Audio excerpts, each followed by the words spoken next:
ವೀಕ್ಷಕರ ನಮಸ್ತೆ. ಇವತ್ತಿನ ಪ್ರೈಮ್ ಟೈಮ್ ಕಾರ್ಯಕ್ರಮಕ್ಕೆ ಸ್ವಾಗತ. ಸದ್ಯ ಕರಾವಳಿ ಭಾಗದಿಂದ ಹುಟ್ಟಿ ನಮ್ಮ ರಾಜ್ಯ ದೇಶದಾದ್ಯಂತ ಜೊತೆಗೆ ಅಂತಾರಾಷ್ಟ್ರೀಯ ಮಟ್ಟದಲ್ಲೂ ಕೂಡ ಚರ್ಚೆಗೆ ಕಾರಣವಾಗಿರುವಂತಹ ವಿಚಾರ, ಪರ ವಿರೋಧವಾಗಿರುವಂತಹ ಚರ್ಚೆಗಳು, ಜೊತೆಗೆ ಜನರ ವ್ಯಾಪಕವಾಗಿರುವಂತಹ ಆಕ್ರೋಶಗಳಿಗೆ ಟೀಕೆಗೆ ಗುರಿಯಾಗಿರುವಂತಹ ವಿಚಾರಗಳ ನಡುವೆ ವಿದ್ಯಾರ್ಥಿ ಸಮೂಹ ಎತ್ತ ಹೋಗ್ತಾ ಇದೆ ಅನ್ನುವಂತಹ ಪ್ರಶ್ನೆಗಳನ್ನ ಹುಟ್ಟು ಹಾಕಿರುವಂತಹ ಪ್ರಕರಣ, ಕರಾವಳಿ ಭಾಗದಿಂದ ಶುರುವಾಗಿರುವಂತಹ ಪ್ರಕರಣ ತಮಗೆಲ್ಲರಿಗೂ ಗೊತ್ತಿದೆ. ಹಿಜಾಬ್ ವಿವಾದ ಯಾವ ರೀತಿ ಸದ್ದು ಸುದ್ದಿ ಮಾಡ್ತಾ ಇದೆ ದೇಶದಾದ್ಯಂತ ಜೊತೆಗೆ ರಾಜ್ಯಾದ್ಯಂತ ಅನ್ನುವಂಥದ್ದು, ಜೊತೆಗೆ ಪ್ರಮುಖವಾಗಿರುವಂತಹ ದಿನ ಇವತ್ತಿನ ದಿನ. ಕಾರಣ ಹೈಕೋರ್ಟ್ನ ತ್ರಿಸದಸ್ಯ ಪೀಠದಿಂದ ಮಧ್ಯಂತರ ಆದೇಶ ಇವತ್ತು ಬಂದಿರುವಂಥದ್ದು.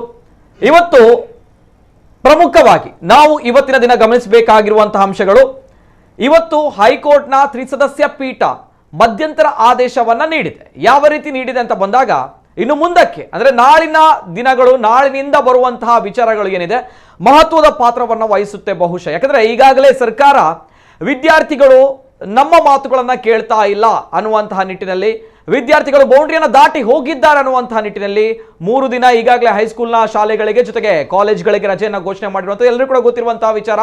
ಜೊತೆಗೆ ಎಲ್ಲಿ ತನಕ ಈ ಹಿಜಾಬ್ ವಿವಾದ ಮುಂದುವರೆದಿದೆ ಅಂತ ಬಂದಾಗ ಇದಕ್ಕೆ ಟಕ್ಕರ್ ಕೊಡಬೇಕು ಅನ್ನುವಂತಹ ನಿಟ್ಟಿನಲ್ಲಿ ಅಥವಾ ಇದಕ್ಕೆ ಪ್ರತಿರೋಧ ಕೊಡಬೇಕು ಅನ್ನುವಂತಹ ನಿಟ್ಟಿನಲ್ಲಿ ಕೇಸರಿ ವಸ್ತ್ರ ಆಯಿತು, ನೀಲಿ ವಸ್ತ್ರ ಆಯಿತು, ತದನಂತರ ಈ ರೀತಿ ಬಣ್ಣ ಬಣ್ಣ ವಸ್ತ್ರಗಳ ನಡುವೆ ಕೇಸರಿ ಪೇಟವು ಕೂಡ ಬಂತು. ಈ ಎಲ್ಲ ವಿಚಾರಗಳ ನಡುವೆ ವಿದ್ಯಾರ್ಥಿಗಳು ಹಿಜಾಬ್ ಅನ್ನ ಹಾಕಿಕೊಂಡು ಬರ್ತಾ ಇದ್ರೆ ನಾವುಗಳು ಕೂಡ ಕೇಸರಿ ಶಾಲನ್ನ ಹಾಕಿಕೊಂಡು ಬರ್ತೇವೆ, ಅವರು ಹಿಜಾಬ್ ಅನ್ನ ಬಿಚ್ಚಿಟ್ರೆ ನಾವು ಕೂಡ ಕೇಸರಿ ಶಾಲನ್ನ ಬಿಚ್ಚಿಡ್ತೀವಿ ಅನ್ನುವಂತಹ ಮನಸ್ಥಿತಿಗೆ ವಿದ್ಯಾರ್ಥಿಗಳು ಬಂದು ಸೇರಿದ್ದಾರೆ. ಎಲ್ಲಿ ಸಮಾನತೆ ಅನ್ನುವಂಥದ್ದು ಇರಬೇಕಾಗಿತ್ತು ಆ ಜಾಗದಲ್ಲಿ ಅಸಮಾನತೆ ಆಗ್ತಾ ಇರುವಂಥದ್ದು, ಜೊತೆಗೆ ವಿದ್ಯಾರ್ಥಿಗಳ ಮನಸ್ಸುಗಳ ನಡುವೆ ದೊಡ್ಡ ಮಟ್ಟದ ಒಡಕುಗಳು, ಜೊತೆಗೆ ತಡೆಗೋಡೆ ಬಿದ್ದಿರುವಂಥದ್ದು ಅಷ್ಟೇ ಸತ್ಯದ ವಿಚಾರ. ಇದೆಲ್ಲವೂ ಕೂಡ ನೋಡುವಾಗ ಗೊತ್ತಿರುವಂತಹ ವಿಚಾರ, ಬೆಳವಣಿಗೆ ಯಾವ ರೀತಿ ಹೋಗ್ತಾ ಇದೆ ಅನ್ನುವಂಥದ್ದು. ನೇರವಾಗಿ ರಾಜಕೀಯ ಲಾಭಕ್ಕೋಸ್ಕರವೂ ಕೂಡ ಈ ಪ್ರಕರಣ ಹೋಗ್ತಾ ಇರುವಂಥದ್ದು, ತಿರುಚಲಾಗ್ತಾ ಇರುವಂಥದ್ದು ತಮಗೆಲ್ಲರಿಗೂ ಗೊತ್ತಿದೆ. ಕಾರಣ ಶಾಸಕರು ಮಾತುಗಳನ್ನ ಹೇಳ್ತಾರೆ, ಸಚಿವರು ಕೂಡ ಸ್ಟೇಟ್ಮೆಂಟ್ಗಳನ್ನು ಕೊಡ್ತಾರೆ. ಯಾವ ರೀತಿ ಬಗೆ ಬಗೆಯ ಬಣ್ಣದ ಸ್ಟೇಟ್ಮೆಂಟ್ಗಳ ನಡುವೆ ವಿದ್ಯಾರ್ಥಿಗಳ ಭವಿಷ್ಯವು ಕೂಡ ನಮ್ಮ ಕಣ್ಣ ಮುಂದೆ ಕಾಣಲಿಕ್ಕೆ ಸಿಗುತ್ತೆ. ಇವೆಲ್ಲದರ ನಡುವೆ ಹೈಕೋರ್ಟ್ನ ತ್ರಿಸದಸ್ಯ ಪೀಠ ಮಧ್ಯಂತರ ಆದೇಶ ಕೊಟ್ಟಿರುವಂಥದ್ದು. ಎಲ್ಲಾ ವಿಚಾರದ ಬಗ್ಗೆ ಮಾತನಾಡಬೇಕು, ಜೊತೆಗೆ ಸೋಮವಾರಕ್ಕೆ ಮುಂದೂಡಲಾಗಿದೆ ಈ ಒಂದು ವಿವಾದವನ್ನ ಮಾತನಾಡಬೇಕು. ವಿಶೇಷ ಕಾರ್ಯಕ್ರಮ ಮುಗಿಯದ ಹಿಜಾಬ್ ವಿವಾದ ಕಾರ್ಯಕ್ರಮಕ್ಕೆ ಸ್ವಾಗತ. ನಾನು ನಿತಿನ್ ಸಾಲಿಯಾ. ಎಲ್ಲೇ ಮೀರಿದಂತಹ ಮುಸಲ್ಮಾನರನ್ನು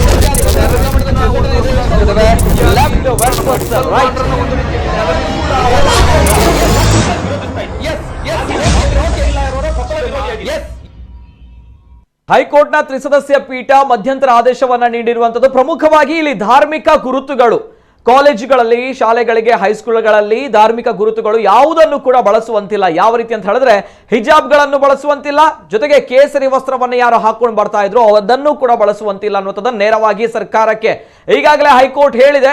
ಜೊತೆಗೆ ಸರ್ಕಾರಕ್ಕೆ ಈಗಾಗಲೇ ಹೈಕೋರ್ಟ್ ಹೇಳಿದೆ ಕಾಲೇಜುಗಳನ್ನ, ಶಾಲೆಗಳನ್ನ ಆರಂಭ ಮಾಡಬೇಕು ಅನ್ನುವಂಥದ್ದು. ಈ ನಿಟ್ಟಿನಲ್ಲಿ ಸರ್ಕಾರದ ಮುಂದೆ ತುಂಬಾ ದೊಡ್ಡ ಮಟ್ಟದ ಸವಾಲಿದೆ.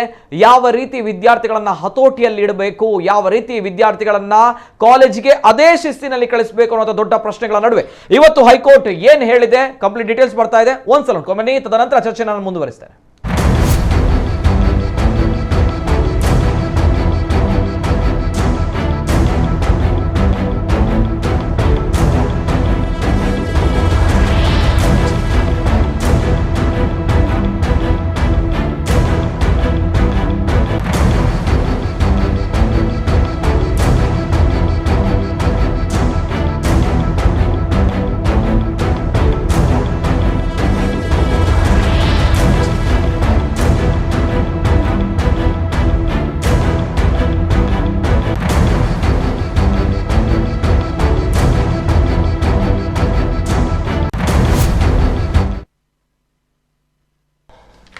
ಸದ್ಯ ಮುಗಿಯುವಂತೆ ಕಾಣ್ತಾ ಇಲ್ಲ ಹಿಜಾಬ್ ವಿವಾದ.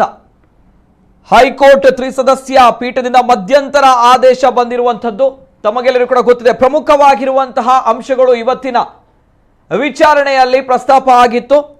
ವಿಚಾರಣೆ ಮುಗಿಯುವವರೆಗೆ ಧಾರ್ಮಿಕ ಗುರುತು ಬಳಸುವಂತಿಲ್ಲ, ಯಾವುದೇ ರೀತಿಯ ಧಾರ್ಮಿಕ ಗುರುತನ್ನ ವಿಚಾರಣೆ ವೇಳೆ ಬಳಸುವಂತಿಲ್ಲ. ಅದು ಹಿಜಾಬ್ ಆಗಿರಲಿ ಅಥವಾ ಕೇಸರಿ ವಸ್ತ್ರವಾಗಿರಲಿ ಅಥವಾ ಇನ್ನಿತರ ಬಣ್ಣದ ಬಣ್ಣಗಳು ಇರಲಿ, ಯಾವುದನ್ನು ಕೂಡ ಧಾರ್ಮಿಕ ಗುರುತಾಗಿ ಬಳಸ್ತಾ ಇರುವಂತಹ ಯಾವುದನ್ನು ಕೂಡ ಬಳಸುವಂತಿಲ್ಲ. ಹಿಜಾಬ್ ಅಥವಾ ಕೇಸರಿ ವಸ್ತ್ರ ಯಾವುದಕ್ಕೂ ಕೂಡ ಅವಕಾಶ ಇಲ್ಲ. ಜೊತೆಗೆ ಸುದೀರ್ಘವಾಗಿರುವಂತಹ ವಿಚಾರಣೆ ಬಳಿಕ ಸೋಮವಾರಕ್ಕೆ ವಿಚಾರಣೆಯನ್ನ ಮುಂದೂಡಲಾಗಿದೆ. ಜೊತೆಗೆ ಇದೇ ಸಂದರ್ಭ ಶಾಲಾ ಕಾಲೇಜು ಆರಂಭಿಸುವಂತೆ ಸರ್ಕಾರಕ್ಕೆ ಹೈಕೋರ್ಟ್ ಸೂಚನೆಯನ್ನ ನೀಡಿದೆ. ಈಗಾಗಲೇ 3 ದಿನಗಳ ಕಾಲ ಶಾಲಾ ಕಾಲೇಜುಗಳಿಗೆ ಸರ್ಕಾರ ರಜೆ ಘೋಷಿಸಿತ್ತು. ಇದೀಗ ಶಾಲಾ ಕಾಲೇಜು ಶೀಘ್ರದಲ್ಲೇ ಆರಂಭವಾಗಬೇಕು ಅನ್ನುವಂತಹ ನಿಟ್ಟಿನಲ್ಲಿ ಹೈಕೋರ್ಟ್ ಈಗಾಗಲೇ ಆದೇಶವನ್ನ ನೀಡಿರುವಂತದ್ದು. ತದನಂತರ ಇನ್ನು ಮುಂದಕ್ಕೆ ಇರುವಂತಹ ಪ್ರಶ್ನೆ, ವಿದ್ಯಾರ್ಥಿಗಳು ಯಾವ ರೀತಿ ಸ್ಪಂದಿಸ್ತಾರೆ, ವಿದ್ಯಾರ್ಥಿಗಳು ಕಾಲೇಜಿನ ನೀತಿ ನಿಯಮಗಳನ್ನು ಪಾಲಿಸ್ತಾರಾ ಅಥವಾ ಮತ್ತೆ ಈ ರೀತಿಯ ಬೆಳವಣಿಗೆಗಳನ್ನು ತೋರಿಸ್ತಾರ ಅನ್ನೋ ಪ್ರಶ್ನೆಗಳ ನಡುವೆ ಹೈಕೋರ್ಟ್ 3 ಸದಸ್ಯ ಪೀಠದಿಂದ ಮಧ್ಯಂತರ ಮೌಖಿಕ ಆದೇಶ ಆಗಿರುವಂತದ್ದು. ಇನ್ನು ಮುಂದಕ್ಕೆ ಸೋಮವಾರದಿಂದ ಪ್ರತಿನಿತ್ಯ ಹಿಜಾಬ್ಗೆ ಸಂಬಂಧಪಟ್ಟಿರುವಂತಹ ವಿಚಾರಣೆ ನಡೆಯುತ್ತೆ. ತದನಂತರ ಯಾವ ರೀತಿ ತೀರ್ಪು ಬರುತ್ತೆ ಅನ್ನುವಂಥದ್ದು ಎಲ್ಲರೂ ಕೂಡ ಕಾಯ್ತಾ ಇರುವಂತಹ ವಿಚಾರ. ಇದು ಅಂತಿಮ ತೀರ್ಪಲ್ಲ, ಬದಲಾಗಿ ಮಧ್ಯಂತರವಾಗಿರುವಂತಹ ತೀರ್ಪು. ಹಾಗಾಗಿ ಈಗಾಗಲೇ ಹೈಕೋರ್ಟ್ ನೀಡಿರುವಂತಹ ವಿಚಾರವನ್ನ ತಾವು ಗಮನಿಸಿದ್ದೀರಾ. ಸರ್ಕಾರಕ್ಕೆ ಶಾಲಾ ಕಾಲೇಜುಗಳನ್ನ ಆರಂಭ ಮಾಡಬೇಕು ಅನ್ನೋದು ಈಗಾಗಲೇ ಹೈಕೋರ್ಟ್ ಸರ್ಕಾರಕ್ಕೆ ಹೇಳಿದೆ. ಇದೆಲ್ಲದರ ನಡುವೆ ಇವತ್ತಿನ ಚರ್ಚೆಯಲ್ಲಿ ನಾವು ಪ್ರಾರಂಭ ಮಾಡಬೇಕು. ನಮ್ಮ ಜೊತೆ ಇವತ್ತಿನ ಚರ್ಚೆಯಲ್ಲಿ ಭಾಗವಹಿಸಲಿಕ್ಕೆ ಗಣ್ಯ ವ್ಯಕ್ತಿಗಳು ಜಾಯಿನ್ ಆಗಿದ್ದಾರೆ. ಅತಿಥಿಗಳನ್ನ ವೆಲ್ಕಮ್ ಮಾಡ್ತಾ ಇದ್ದೇನೆ. ತದನಂತರ ಇವತ್ತಿನ ಹೈಕೋರ್ಟ್ ವಿಚಾರಣೆಯಲ್ಲಿ ಪ್ರಮುಖವಾಗಿರುವಂತಹ ಅಂಶಗಳನ್ನ ಕೂಡ ನಿಮ್ಮ ಮುಂದೆ ಇಡ್ತೀನಿ. ತದನಂತರ ಅತಿಥಿಗಳು ಏನು ಹೇಳ್ತಾರೆ, ಯಾವ ರೀತಿ ಆಗುತ್ತೆ ಅನ್ನುವಂತಹ ಪ್ರಶ್ನೆಗಳ ನಡುವೆ ನಮ್ಮ ಜೊತೆ ಇವತ್ತಿನ ಕಾರ್ಯಕ್ರಮದಲ್ಲಿ MK ಹಿದಾಯತ್ ಮರಿಪಳ್ ಅವರು, ದಕ್ಷಿಣ ಕನ್ನಡ ಮುಸ್ಲಿಂ ಒಕ್ಕೂಟ, ಆತ್ಮೀಯವಾಗಿರುವಂತಹ ಸ್ವಾಗತ MK ಹಿದಾಯತ್ ಮರಿಪಳ್ ಅವರಿಗೆ. ನಮಸ್ತೆ ಸರ್. ಅದೇ ರೀತಿ ನಮ್ಮ ಜೊತೆ ಹಿಂದೂ ಮಹಾಸಭಾ ರಾಜ್ಯ ವಕ್ತಾರರು ಧರ್ಮೇಂದ್ರ ಅವರು, ಆತ್ಮೀಯವಾಗಿರುವಂತಹ ಸ್ವಾಗತ ಧರ್ಮೇಂದ್ರ ಅವರಿಗೆ. ನಮಸ್ತೆ ಸರ್. ಅದೇ ರೀತಿ ನಮ್ಮ ಜೊತೆ ದಿನಕರ್ ಶೆಟ್ಟಿ ಅವರು, ರಾಜ್ಯ ಸಲಹೆಗಾರರು, ಸರ್ವ ಕಾಲೇಜು ವಿದ್ಯಾರ್ಥಿ ಸಂಘ, ಜೊತೆಗೆ ನ್ಯಾಯವಾದಿಗಳು, ಆತ್ಮೀಯವಾಗಿರುವಂತಹ ಸ್ವಾಗತ ದಿನಕರ್ ಶೆಟ್ಟಿ ಅವರಿಗೆ. ನಮಸ್ತೆ ಸರ್. 3 ಗಣ್ಯ ವ್ಯಕ್ತಿಗಳು ಕಾರ್ಯಕ್ರಮದಲ್ಲಿ ಜಾಯಿನ್ ಆಗಿದ್ದಾರೆ. ಜೊತೆಗೆ ಬೆಳೀತಾ ಇರುವಂತಹ ವಿದ್ಯಾರ್ಥಿಗಳ ನಡುವೆ ವಿದ್ಯಾರ್ಥಿ ಸಮೂಹ ಎತ್ತ ಹೋಗ್ತಾ ಇದೆ, ತಾವು ನೋಡ್ತಾ ಇದ್ದೀರಾ, ಗಮನಿಸ್ತಾ ಇದ್ದೀರಾ, ಎಲ್ಲ ವಿಚಾರದ ಬಗ್ಗೆ ಮಾತನಾಡಬೇಕು. ತದನಂತರ ಈ ಒಂದು ಮಧ್ಯಂತರ ಆದೇಶ, ಇಲ್ಲಿ ಬರುವಂತಹ ಪ್ರಶ್ನೆಗಳು ಇವತ್ತಿನ ದಿನ ಪ್ರಮುಖವಾಗಿ ಕೇಳಿರುವಂತದ್ದು ಹಿಜಾಬ್ ಅನ್ನುವಂಥದ್ದು ಮೂಲಭೂತ ಹಕ್ಕೆ ಅನ್ನುವಂತಹ ವಿಚಾರದ ಮೇಲೆ ತುಂಬಾ ದೊಡ್ಡ ಮಟ್ಟದಲ್ಲಿ ಚರ್ಚೆಗಳಾಗಿದೆ. ಯಾಕೆ ಅಂತ ಬಂದಾಗ ಹಿಜಾಬ್ ಧರಿಸಲಿಕ್ಕೆ ನಮ್ಗೆ ಅವಕಾಶ ಕೊಡಬೇಕು, ನಮ್ಮ ಫಂಡಮೆಂಟಲ್ ರೈಟ್ಸ್ ಅನ್ನುವಂಥದ್ದು, ನಮ್ಮ ಧಾರ್ಮಿಕ ಸ್ವಾತಂತ್ರ್ಯದ ಹಕ್ಕು ಅನ್ನುವಂತಹ ವಿಚಾರಕ್ಕೆ ಬಂದಾಗ ಹಿಜಾಬ್ ಅನ್ನುವಂಥದ್ದು ಮೂಲಭೂತ ಹಕ್ಕೆ ಅನ್ನುವಂತಹ ಪ್ರಶ್ನೆಯೂ ಕೂಡ ಬರುತ್ತೆ. ತದನಂತರ ಸೋಮವಾರದಿಂದ ಈ ಒಂದು ವಿಚಾರಣೆ ಪ್ರತಿನಿತ್ಯ ನಡೆಯುತ್ತೆ ಅಂತ ಬಂದಾಗ ಯಾವ ರೀತಿಯ ತೀರ್ಪು ಬರುತ್ತೆ ಅನ್ನುವಂಥದ್ದು ಸೆಕೆಂಡರಿ. ತದನಂತರ ಆ ಸಂದರ್ಭ ಬರುವಂತಹ ತೀರ್ಪಿಗೂ ಕೂಡ ಎಲ್ಲರೂ ಕೂಡ ಬದ್ಧರಾಗ್ತಾರಾ, ಈ ಹೋರಾಟ ಅಲ್ಲಿಗೆ ಮುಗಿಯುತ್ತಾ ಅನ್ನುವಂತಹ ಪ್ರಶ್ನೆ ಒಂದ್ ಕಡೆ ಆದ್ರೆ, ಈಗಾಗಲೇ ಸರ್ಕಾರಕ್ಕೆ ಹೈಕೋರ್ಟ್ ಹೇಳಿದೆ ಶಾಲಾ ಕಾಲೇಜುಗಳನ್ನ ಪುನರ್ ಆರಂಭ ಮಾಡಬೇಕು ಅನ್ನುವಂಥದ್ದು. ನಾಳೆಯಿಂದ ಆರಂಭ ಆಗುತ್ತೆ ಅಥವಾ ನಾಡಿನಿಂದ ಆರಂಭ ಆಗುತ್ತೆ ಅಂತ ಬಂದಾಗ ಹೋರಾಟದಲ್ಲಿ ನಿರತರಾಗಿರುವಂತಹ ವಿದ್ಯಾರ್ಥಿನಿಯರು ಈ ವಿಚಾರದಲ್ಲಿ ಕಾಲೇಜಿಗೆ ಹೋಗ್ತಾರಾ ಅಥವಾ ಕಾಲೇಜಿಗೆ ಹೋಗಲ್ಲ ಅನ್ನುವಂತಹ ಪ್ರಶ್ನೆಗಳ ನಡುವೆ ಎಲ್ಲವೂ ಕೂಡ ಗೊಂದಲಮಯವಾಗಿರುವಂತಹ ಅನೇಕ ಪ್ರಶ್ನೆಗಳ ನಡುವೆ ಇವತ್ತಿನ ಚರ್ಚೆ ನಾನು ಪ್ರಾರಂಭ ಮಾಡ್ತೇನೆ. ಫಸ್ಟ್ ರಿಯಾಕ್ಷನ್ ನೇರವಾಗಿ ನಾನು MK ಹಿದಾಯತ್ ಮರಿಪಳ್ ಅವ್ರ ಜೊತೆ ಹೋಗ್ತಾ ಇದ್ದೇನೆ. ಸರ್, ಮಧ್ಯಂತರ ಆದೇಶ ಆಗಿರುವಂತದ್ದು ಪ್ರಕರಣವನ್ನ ಸೂಕ್ಷ್ಮವಾಗಿ ಎಲ್ಲವೂ ಕೂಡ ಗಮನಿಸಿದ್ದೇವೆ ನಾವುಗಳು. ಮಧ್ಯಂತರ ಆದೇಶದ ಬಗ್ಗೆ ಸರ್ ಫಸ್ಟ್ ರಿಯಾಕ್ಷನ್ ಏನು ಹೇಳಲಿಕ್ಕೆ ಇಷ್ಟಪಡ್ತೀರಾ? ಈಗ ಶಾಲಾ ಕಾಲೇಜಲ್ಲಿ ಉಂಟಾದಂಥ ಒಂದು ಗೊಂದಲ ಅದು ಕೋರ್ಟು ಮೆಟ್ಟಲೇರಿದೆ. ಈಗ ನಾವಿಲ್ಲಿ ಭಾರತ ದೇಶದಲ್ಲಿ ಕಾನೂನನ್ನು ಗೌರವಿಸುವವರು, ಕೋರ್ಟ್ ಆದೇಶವನ್ನು ನಾವು ಈ ಮೊದಲು ಗೌರವಿಸಿದ್ದೇವೆ, ಇನ್ನೂ ನಾವು ಗೌರವಿಸಲು ಬದ್ಧರಾಗಿರುತ್ತೇವೆ. ತದನಂತರ ಈ ಕೋರ್ಟ್ನಲ್ಲಿ ಯಾವ ಆದೇಶ ಬರುತ್ತದೆ ಅದಕ್ಕೆ ಅನುಸಾರವಾಗಿ ಮುಂದಿನ ದಿನದಲ್ಲಿ ನಾವು ಅದರ ಬಗ್ಗೆ ಚರ್ಚೆಗೆ ಬದ್ಧರಾಗಿದ್ದೇವೆ. ಇವಾಗ ಹಿಜಾಬು ಅದು ನಾವು ಧರಿಸಲೇಬೇಕು. ಅದು ಯಾರೊಬ್ಬರ ಒತ್ತಾಯಪೂರ್ವಕ ಅಥವಾ ಯಾರೊಂದು ಒತ್ತಾಯ ಮಾಡಿ ಧರಿಸುವಂಥ ಒಂದು ವಸ್ತ್ರ ಅಲ್ಲ. ಅದು ಸರ್ವೇ ಸಾಮಾನ್ಯವಾಗಿ ಅದು ನಾವು ನಮ್ಮ ಧರ್ಮದಲ್ಲಿ ಇರ್ತಕ್ಕಂಥ ಒಂದು ಫಂಡಮೆಂಟಲ್ ರೈಟ್, ಅದು ನಮ್ಮದು ಧಾರ್ಮಿಕದ ಒಂದು ಕೋಡ್.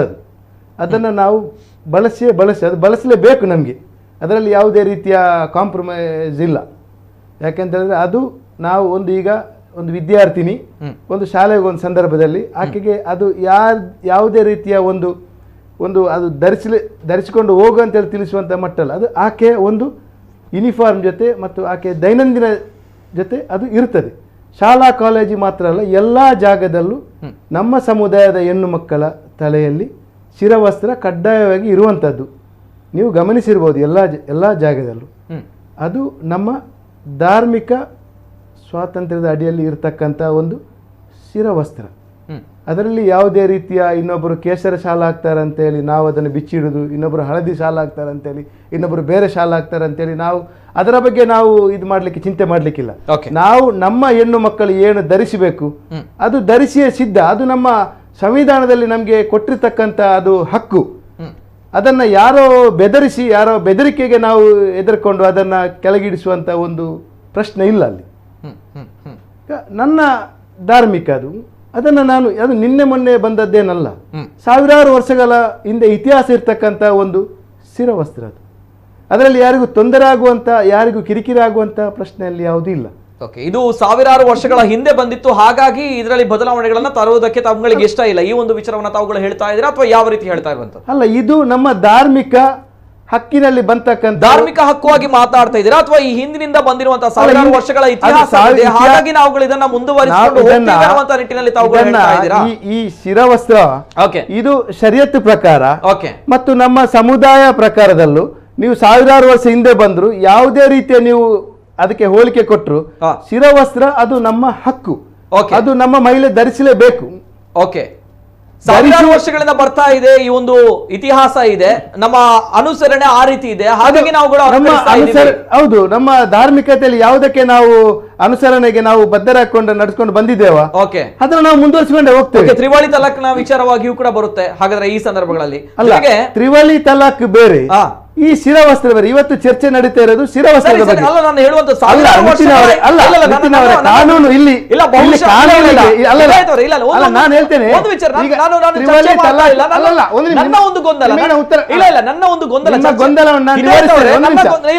ಗೊಂದಲ ಚರ್ಚೆ ಮಾಡ್ತಾ ಇಲ್ಲ ಯಾಕಂತ ಹೇಳಿದ್ರೆ ಸಾವಿರಾರು ವರ್ಷಗಳಿಂದ ಆಚರಣೆ ಇದೆ ಅಂತ ಬಂದಾಗ, ಅದೇ ರೀತಿಗಳು ನಾವುಗಳು ಹೋಗ್ಬೇಕು ಅಂತ ಬಂದಾಗ, ಈ ಹಿಂದೆ ಅನೇಕ ಆಚರಣೆಗಳು ಇತ್ತು, ಹಿಂದೂ ಧರ್ಮದಲ್ಲೂ ಕೂಡ ಇತ್ತು, ಇತರ ಧರ್ಮಗಳಲ್ಲೂ ಇತ್ತು ಆಚರಣೆಗಳು.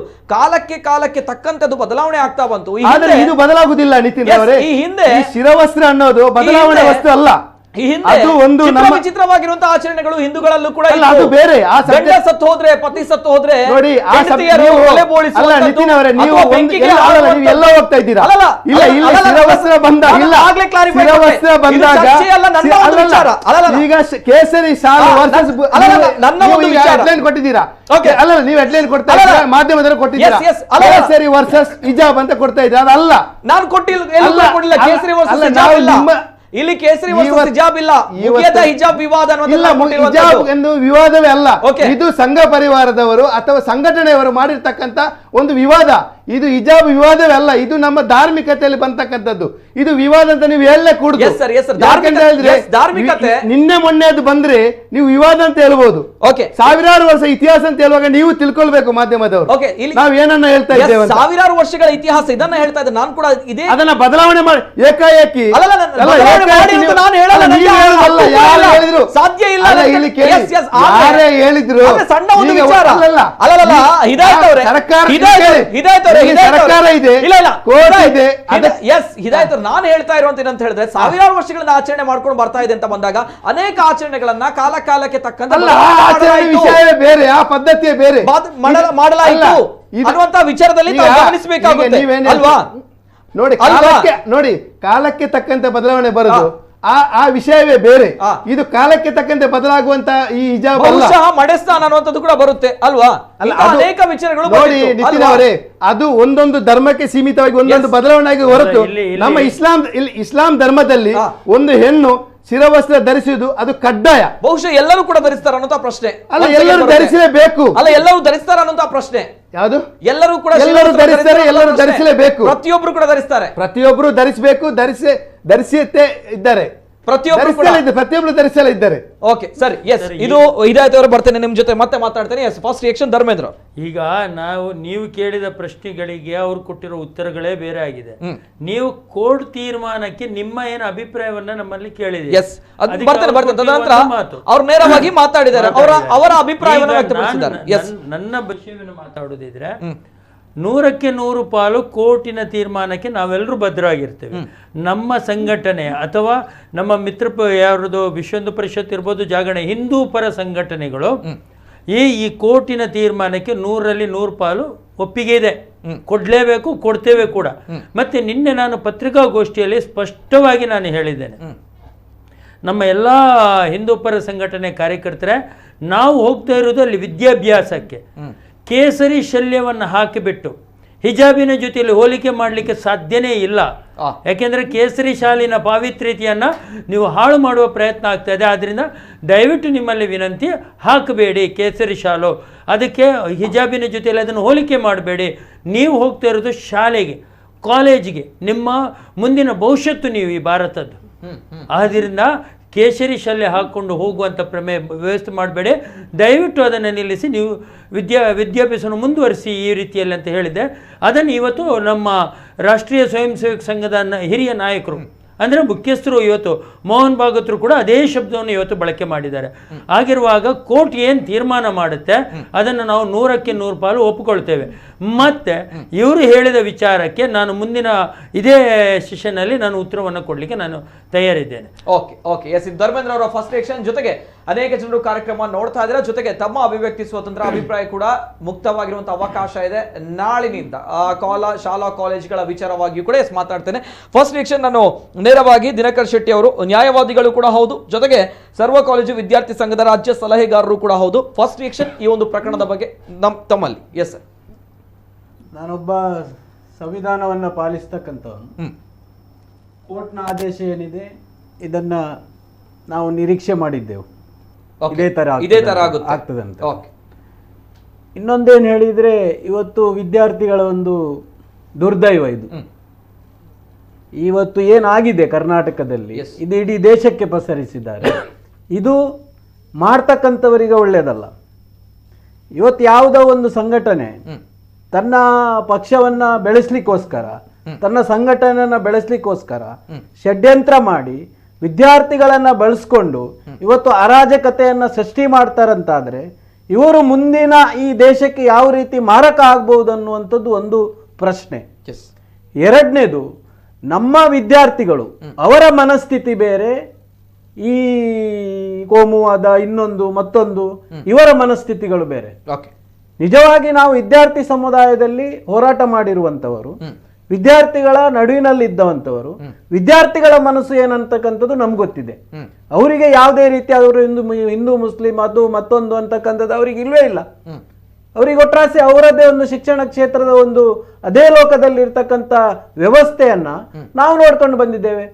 ಇವತ್ತು ನೋಡಿ, ಇವರು ಹೇಳ್ತಾರೆ ತಲಂತಾಳಂತಾರ ವರ್ಷದಿಂದ ಮಾಡಿಕೊಂಡು ಬಂದಿರುವಂಥದ್ದು ಅಂತ ಹೇಳ್ತಾರೆ.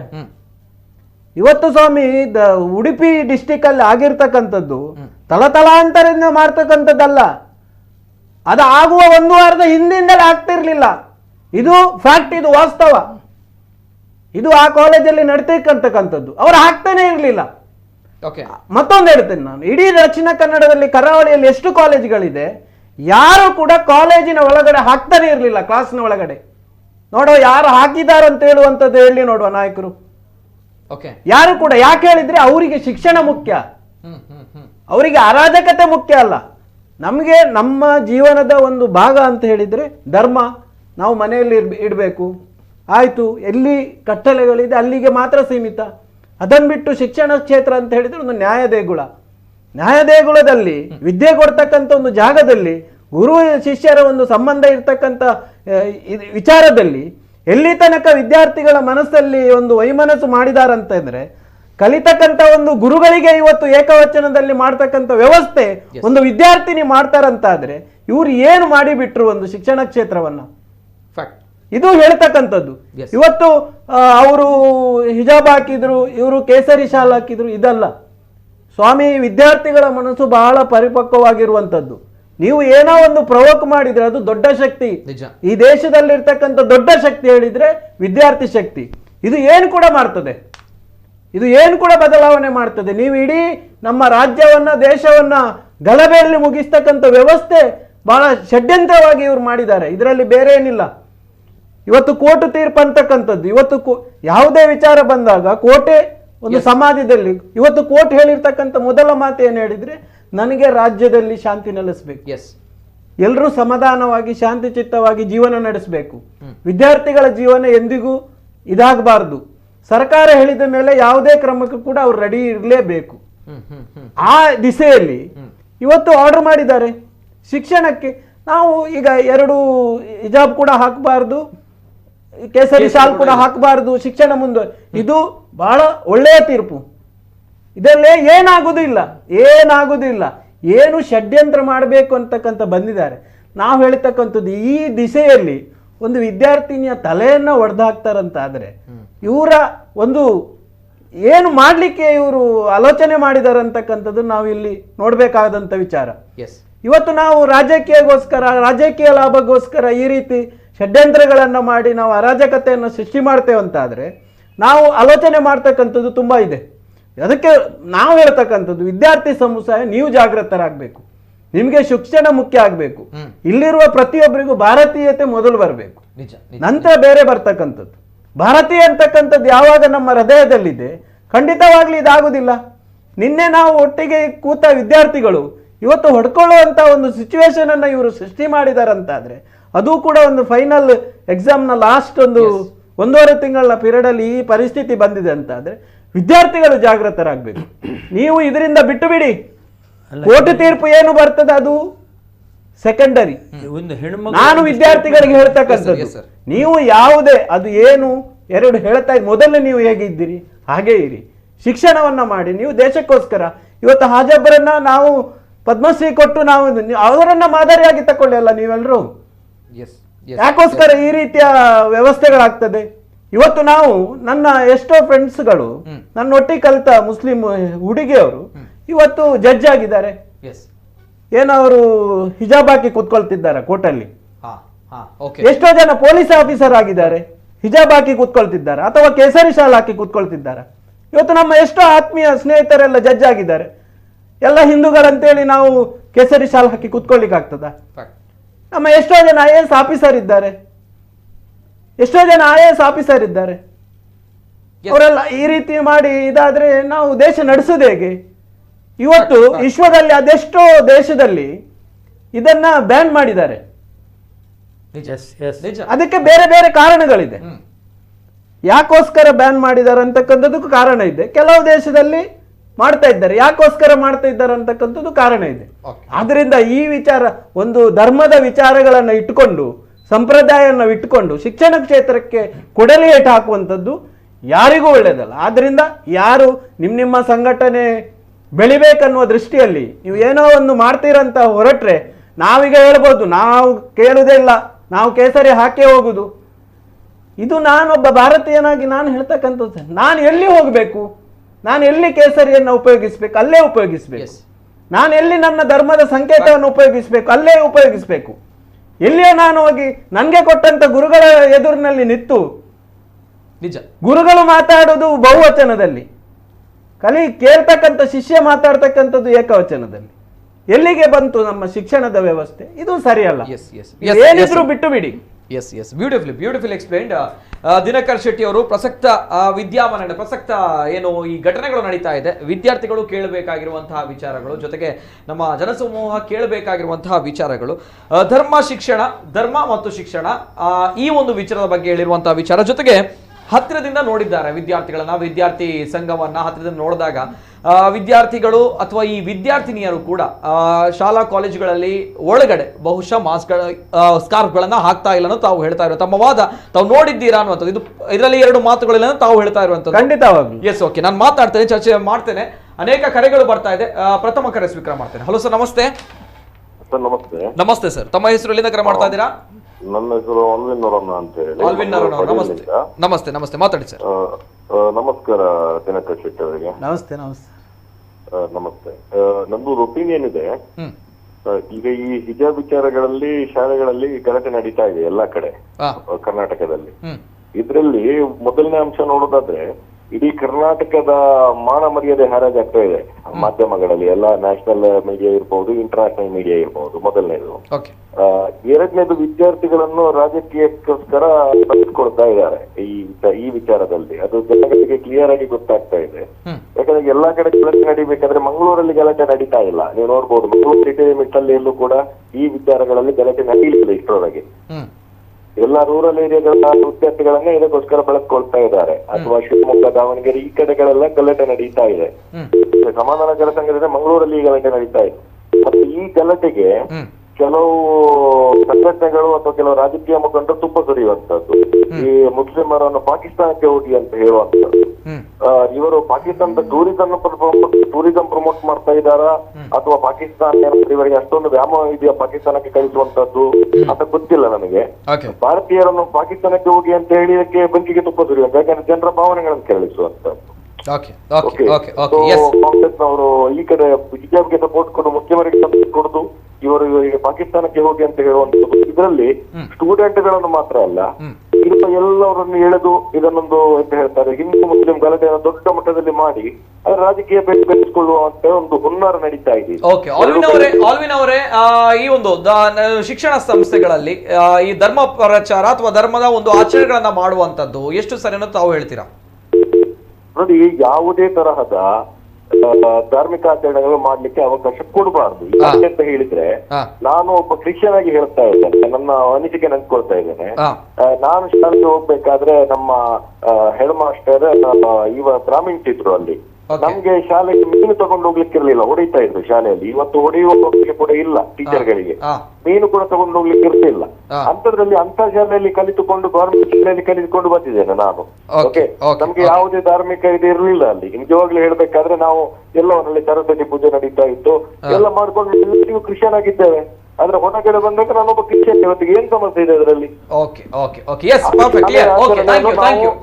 ಇದನ್ನು ಕಡ್ಡಾಯವಾಗಿ ಪಾಲಿಸಬೇಕು. ಧನ್ಯವಾದಗಳು. ಇನ್ನೊಂದು ಕರೆ ಇದೆ. ಹಲೋ ಸರ್, ನಮಸ್ತೆ. ಜೊತೆಗೆ ಹಿದಾಯತ್ ಅವರು, ದಿನಕರ್ ಶೆಟ್ಟಿ ಅವರು ಪ್ರಮುಖವಾಗಿ ಪ್ರೆಸ್ ಮಾಡಿರುವಂತಹ ವಿಚಾರಗಳು ಧರ್ಮ ಮತ್ತು ಶಿಕ್ಷಣ. ಒಂದ್ ಕಡೆ ಶಿಕ್ಷಣ ಸಿಗ್ತಾ ಇದೆ, ಆ ಜಾಗದಲ್ಲಿ ನಾವು ಧರ್ಮವನ್ನ ಆಚರಣೆ ಮಾಡ್ತೀವಿ ಅಥವಾ ಧರ್ಮದ ಒಂದು ವಿಚಾರಗಳು ವಿಧಿವಿಧಾನಗಳಿಂದ ಅದನ್ನ ನಾವು ಪಾಲನೆ ಮಾಡ್ತೀವಿ. ಧರ್ಮದ ಆಚರಣೆ ಬರುವುದಿಲ್ಲ ನಿತಿನ್. ಓಕೆ, ಈಗ ಶಿರವಸ್ತ್ರ ಯಾವ ರೀತಿಯ ತೊಂದರೆ ಅಲ್ಲಿ ಆಗ್ತದೆ ಅಂತ ನೀವು ಹೇಳ್ತಾ ಇದ್ದೀರಾ? ಶಿರವಸ್ತ್ರ ಯಾವ ತೊಂದರೆ ಆಗಿದೆ? ಓಕೆ, ಯಾವ ರೀತಿಯ ಒಂದು ಕಷ್ಟಕ್ಕೆ ಏನಾದ್ರೂ ಸಿಲುಕಿದೆ ಇದೆಯಾ ಈ ಶಿರವಸ್ತ್ರದಿಂದ? ಬರುವುದು ಶಿಕ್ಷಣ ಕ್ಷೇತ್ರದಲ್ಲಿ ಮಾತ್ರ ಅಲ್ಲ, ಶಿಕ್ಷಣ ಕ್ಷೇತ್ರದಲ್ಲಿ ಸಮವಸ್ತ್ರವನ್ನ ಯಾಕೆ ಮಾಡಿದ್ದಾರೆ? ಶಿಕ್ಷಣ ಕ್ಷೇತ್ರದಲ್ಲಿ ಸರಸ್ವತಿ ಪೂಜೆಯಿಂದ ಹಿಡಿದು ಗಣೇಶ ವಿಷಯದಿಂದ ಹಿಡಿದು ಎಲ್ಲಾ ಧಾರ್ಮಿಕ ಇದನ್ನ ಶಿಕ್ಷಣ ಸಂಸ್ಥೆಯಲ್ಲಿ ಮಾಡ್ತಾ ಇರುವಾಗ ಯಾವೊಬ್ರು ಅಲ್ಪಸಂಖ್ಯಾತರು ಅದನ್ನು ನಿಮ್ಗೆ ಏನಾದ್ರು ವಿರೋಧಿಸಿದ್ದೀರಾ? ಅಲ್ಲಿ ಧಾರ್ಮಿಕ ಆಗ್ಬಹುದು, ಇಲ್ಲಿ ಶಿರವಸ್ತ್ರ ಆಗಬಾರ್ದು. ಈಗ ರಾಜಕೀಯ ಮಾತಾಡುದಲ್ಲ, ಈಗ ಗಣೇಶನ ಪೂಜೆ ಮತ್ತೊಂದು ಮಾಡುದು ಈ ದೇಶದ ಸಂಸ್ಕೃತಿ.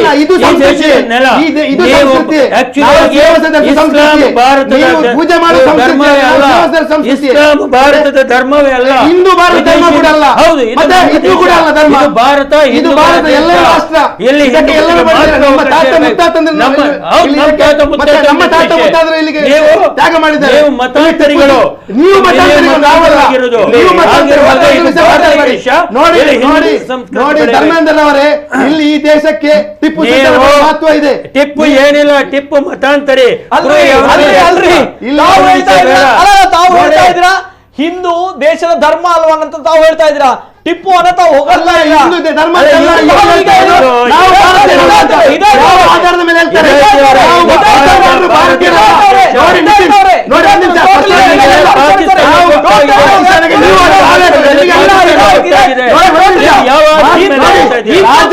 ಈ ದೇಶದ ಧರ್ಮ ಹೇಳಿದಿರಾ? ಧರ್ಮ ಹೇಳಿದ್ರು ಇಲ್ಲಿ ಮುಸಲ್ಮಾನರು ಹಿಂದುತ್ವ, ಇವರ ಹಿಂದೂಯಿಸಂ ಬಗ್ಗೆ ಮಾತಾಡ್ತಾರೆ. ಹೇಳುವಾಗ ನೋಡಿ, ಮುಸಲ್ಮಾನರು ಭಾರತೀಯರು ಅಂತ ಹೇಳ್ತಾರೆ.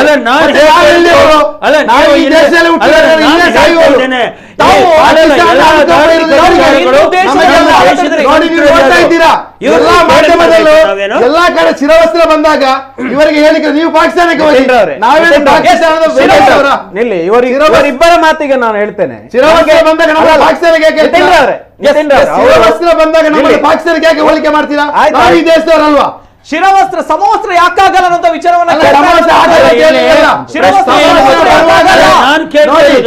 ಇವರು ಹೇಳ್ತಾ ಇದ್ದಾರೆ ಬಹಳ ಅನಾದಿ ಕಾಲದಿಂದ. ಇವತ್ತು ಏನು ಯಾರ್ದು ಇವ್ರದ್ದು ಸಂತ ಒಬ್ರು ಇದ್ದಾರಲ್ಲ, ಅವರ ಅನುಯಾಯಿ ಸೌದಿ ಅರೇಬಿಯಾದಲ್ಲಿ ಅವರು ಶಿರವಸ್ತ್ರ ಹಾಕಿಲ್ಲ.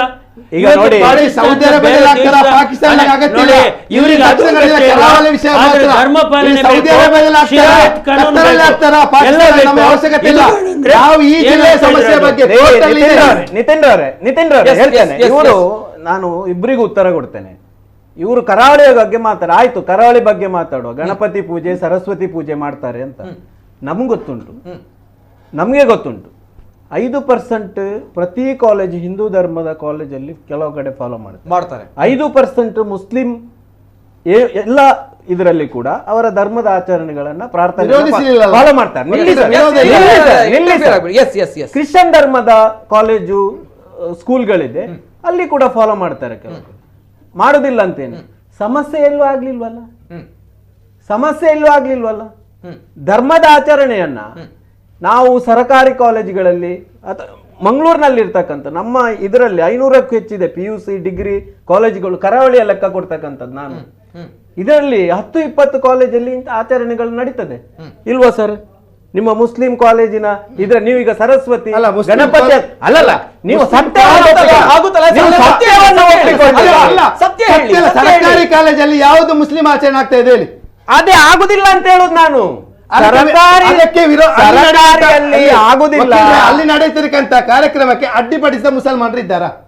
ಅಲ್ಲ, ಇಲ್ಲ, ನಾವು ಅದನ್ನು ಹೇಳಲೇ ಇಲ್ವಲ್ಲ. ನೀವು ಏನ್ ಹೇಳಿದ್ರಿ?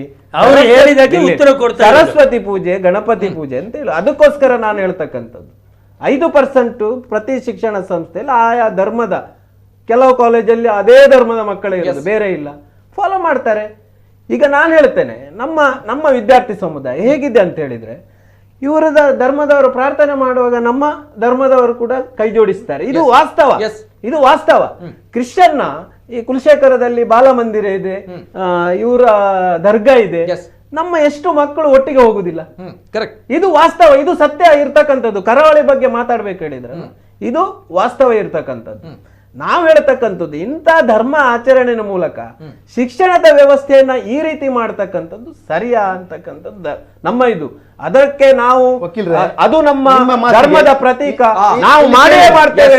ಏನು ಮಾಡ್ತೀರಿ ನೀವು? ಪಾಕಿಸ್ತಾನ ಅದು ಇದು ಹೇಳಿದ್ರೆ ಇಲ್ಲಿ ನಮ್ಗೆ ಕಲಿಬೇಕು, ನಮ್ಗೆ ಶಿಕ್ಷಣ ಬೇಕು. ಸರಿ, ಶಿರವಸ್ತ್ರದಿಂದ ಈಗ ನೀವು ಇವರ ಅವಸರದಲ್ಲಿ ಏನ್ ಹೇಳಿದ್ರಂದ್ರೆ, ಇವರು ಹೇಳಿದ್ರಂತೆ ಮುಸ್ಲಿಮರು ಭಾರತೀಯರಲ್ಲ, ನಾವು ಇಲ್ಲೇ ಇದ್ದೇವೆ, ನೀವು ಇಲ್ಲೇ ಇದ್ದೀರಿ, ಅವರು ಎಲ್ಲಿ ಕೂಡ ಮುಸ್ಲಿಮರು ಭಾರತೀಯರಲ್ಲ ಅಂತ ಹೇಳಿ ಇಲ್ಲ.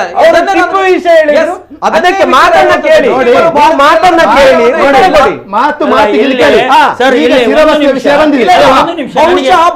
ಬಹುಶಃ ಈ ಸಂದರ್ಭದಲ್ಲಿ ನಾನು ಕೂಡ ಒಂದು ನಾವು ಹಿಂದೂಯಿಸಂ ಬಗ್ಗೆ ಮಾತಾಡ್ತಾ ಇದ್ರೆ ಎಸ್ ನಾನು ಒಪ್ಕೊಳ್ತಾ ಇಲ್ಲ, ಪರವಾಗಿಲ್ಲ. ಹಿಂದುತ್ವದ ಬಗ್ಗೆ ಮಾತಾಡ ಪರವಾಗಿಲ್ಲ. ಹಿಂದೂ ಧರ್ಮ ದೇಶದ ವಿಚಾರವಾಗಿ ತಾವು ಮಾತನಾಡಿದಾಗ ಎಲ್ಲೊಂದ್ ಕಡೆ ಆ ಮಾತು ಹದ್ದು ಮೀರಿ ಹೋಗಿತ್ತು, ಬೌಂಡ್ರಿ ದಾಟಿ ಹೋಗಿತ್ತು ಅನ್ನುವಂಥದ್ದು. ಹಾಗಾದ್ರೆ ನೇರವಾಗಿ ನಾನು ಕೇಳ್ತೇನೆ, ಹಿಂದೂಗಳಿಗೆ ಹಾಗಾದ್ರೆ ದೇಶ ಅಥವಾ ಬಂದಾಗ, ಜಾಗ ಅಂತ ಬಂದಾಗ ಯಾವ್ದನ್ನ ಹೇಳ್ತೀರಾ? ಮಾತಾಡುದು ಇವಾಗ ಭಾರತ ದೇಶದಲ್ಲಿ ಹೇಳಿದ ಹಿಂದೂಗಳ ಬಗ್ಗೆ ಈಗಲೇ ನೀವ್ ಹೇಳ್ತಾ ಇದ್ದೀರಾ. ಮಾತಿಗೆ ಬಂದಾಗ, ಶಿರವಸ್ತ್ರ ವಿಷಯ ಬಂದಾಗ, ಇಲ್ಲಿಯ ಪ್ರಜ್ಞಾವಂತ ನಾಗರಿಕರಿರ್ಬೋದು, ರಾಜಕಾರಣಿಗಳಿರ್ಬೋದು, ಏಕಾಗಿ ನೀವು ಪಾಕಿಸ್ತಾನಕ್ಕೆ ಹೋಗಿ ಏನ್ ಅರ್ಥ? ಪಾಕಿಸ್ತಾನ ಜೊತೆ ಮಾತಾಡಿ, ಹಿಂದೂ ಧರ್ಮ ಅನ್ನುವಂಥದ್ದನ್ನು ಮುಟ್ಟುವುದು ತುಂಬಾ ಅವರ ಜೊತೆ ಮಾತಾಡುವುದಿಲ್ಲ, ಅವರ ಜೊತೆ ಮಂಚ, ಅವರ ಜೊತೆ ಮಾತಾಡಿ, ಸಿದ್ಧ. ಹಿಂದೂ ಧರ್ಮದವರ ಜೊತೆ ಅಲ್ಲ, ಶಾಸ್ತ್ರ ಹಿಂದೂ ಧರ್ಮದ ಅಲ್ಲ.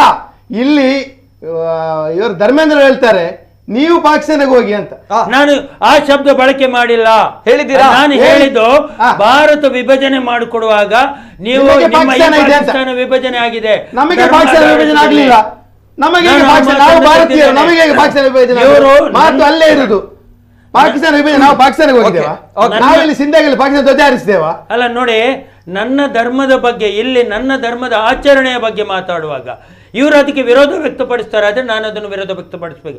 ನಾನು ನಿಮ್ಮನ್ನು ಒಂದು ಮಾತು ಕೇಳ್ತೇನೆ, ಇಲ್ಲಿ ನಮ್ಮ ಬೇರೆ ಮುಸ್ಲಿಂ ಸ್ಕೂಲ್ಗಳಿದೆ, ಅಲ್ಲಿ ಇವರ ಧರ್ಮದ ಆಚರಣೆ ಆಗುತ್ತೆ, ಅಲ್ಲಿ ನಮಾಜ್ ಮಾಡಲಿಕ್ಕೆ ಅವಕಾಶಗಳಿದೆ, ನಾವೆಲ್ಲಾದರೂ ವಿರೋಧ ವ್ಯಕ್ತಪಡಿಸಿದ್ದೇವಾ? ಮೊನ್ನೆ ರೈಲ್ವೆ ಸ್ಟೇಷನಲ್ಲಿ ಒಂದು ಇದನ್ನು ಅಕ್ರಮವಾಗಿ ಬಳಕೆ ಮಾಡಿಕೊಂಡು ನಮಾಜ್ ಮಾಡುವ ಕ್ಷೇತ್ರ ಮಾಡಿದ್ರು.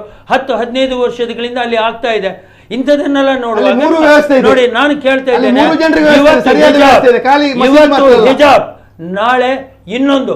ನಾಡ್ದು ಹೇಳ್ತಾರೆ ನಮಗೆ ಹೈದರಾಬಾದ್ ಬಿಟ್ಟು ಕೊಡಿ, ನಮಗೆ ಕಾಶ್ಮೀರ ಬಿಟ್ಟುಕೊಡಿ, ಈಗಾಗಲೇ ಆಗಿದೆ. ಆದ್ರಿಂದ ಇವತ್ತು ಇದು ಅವರು ಹೇಳಿರುವಂತಹ ವಿಚಾರ. ಬದಲಾವಣೆಗಳು ಅದಕ್ಕೂ ಕೂಡ ಇನ್ನು ಮುಂದಕ್ಕೆ ಹೋಗಬಹುದು ಅನ್ನುವಂತಹ ವಿಚಾರ. ಎಲ್ಲೋ ಒಂದ್ ಕಡೆ ದಿನಕರ್ ಶೆಟ್ಟಿ ಏನ್ ಅನ್ಕೊಳ್ತೀರಾ ಬದಲಾವಣೆಗಳ ಬಗ್ಗೆ ಹೇಳಿರುವಂತದ್ದು? ಒಂದು ಮಾತು ಮುಗಿಸ್ತೇನೆ ನಾನು. ಒಂದೇ ನಿಮಿಷ. ಮೊನ್ನೆ ಒಂದು ವಿದ್ಯಾರ್ಥಿ ಹೆಣ್ಮಗಳು ಹೇಳ್ತಾಳೆ, ಕೋರ್ಟಿನ ತೀರ್ಮಾನ ಏನು ಬೇಕಾದ್ರೂ ಬರಲಿ, ನಾನು ಹಿಜಾಬ್ ಹಾಕೊಂಡೇ ಸ್ಕೂಲ್. ಹಾಗಾದ್ರೆ ಇವರಿಗೆ ನ್ಯಾಯಾಲಯ ಬೇಡ, ಇಲ್ಲಿ ದೇಶದ ಏನೂ ಬೇಡ. ಆದ್ರೆ ಈ ದೇಶದ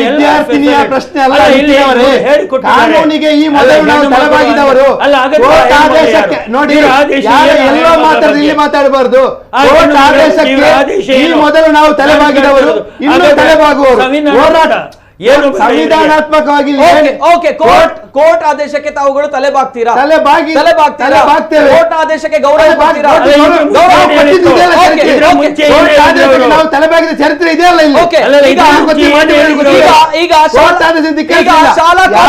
ಹೆಣ್ಣು ಮಕ್ಕಳು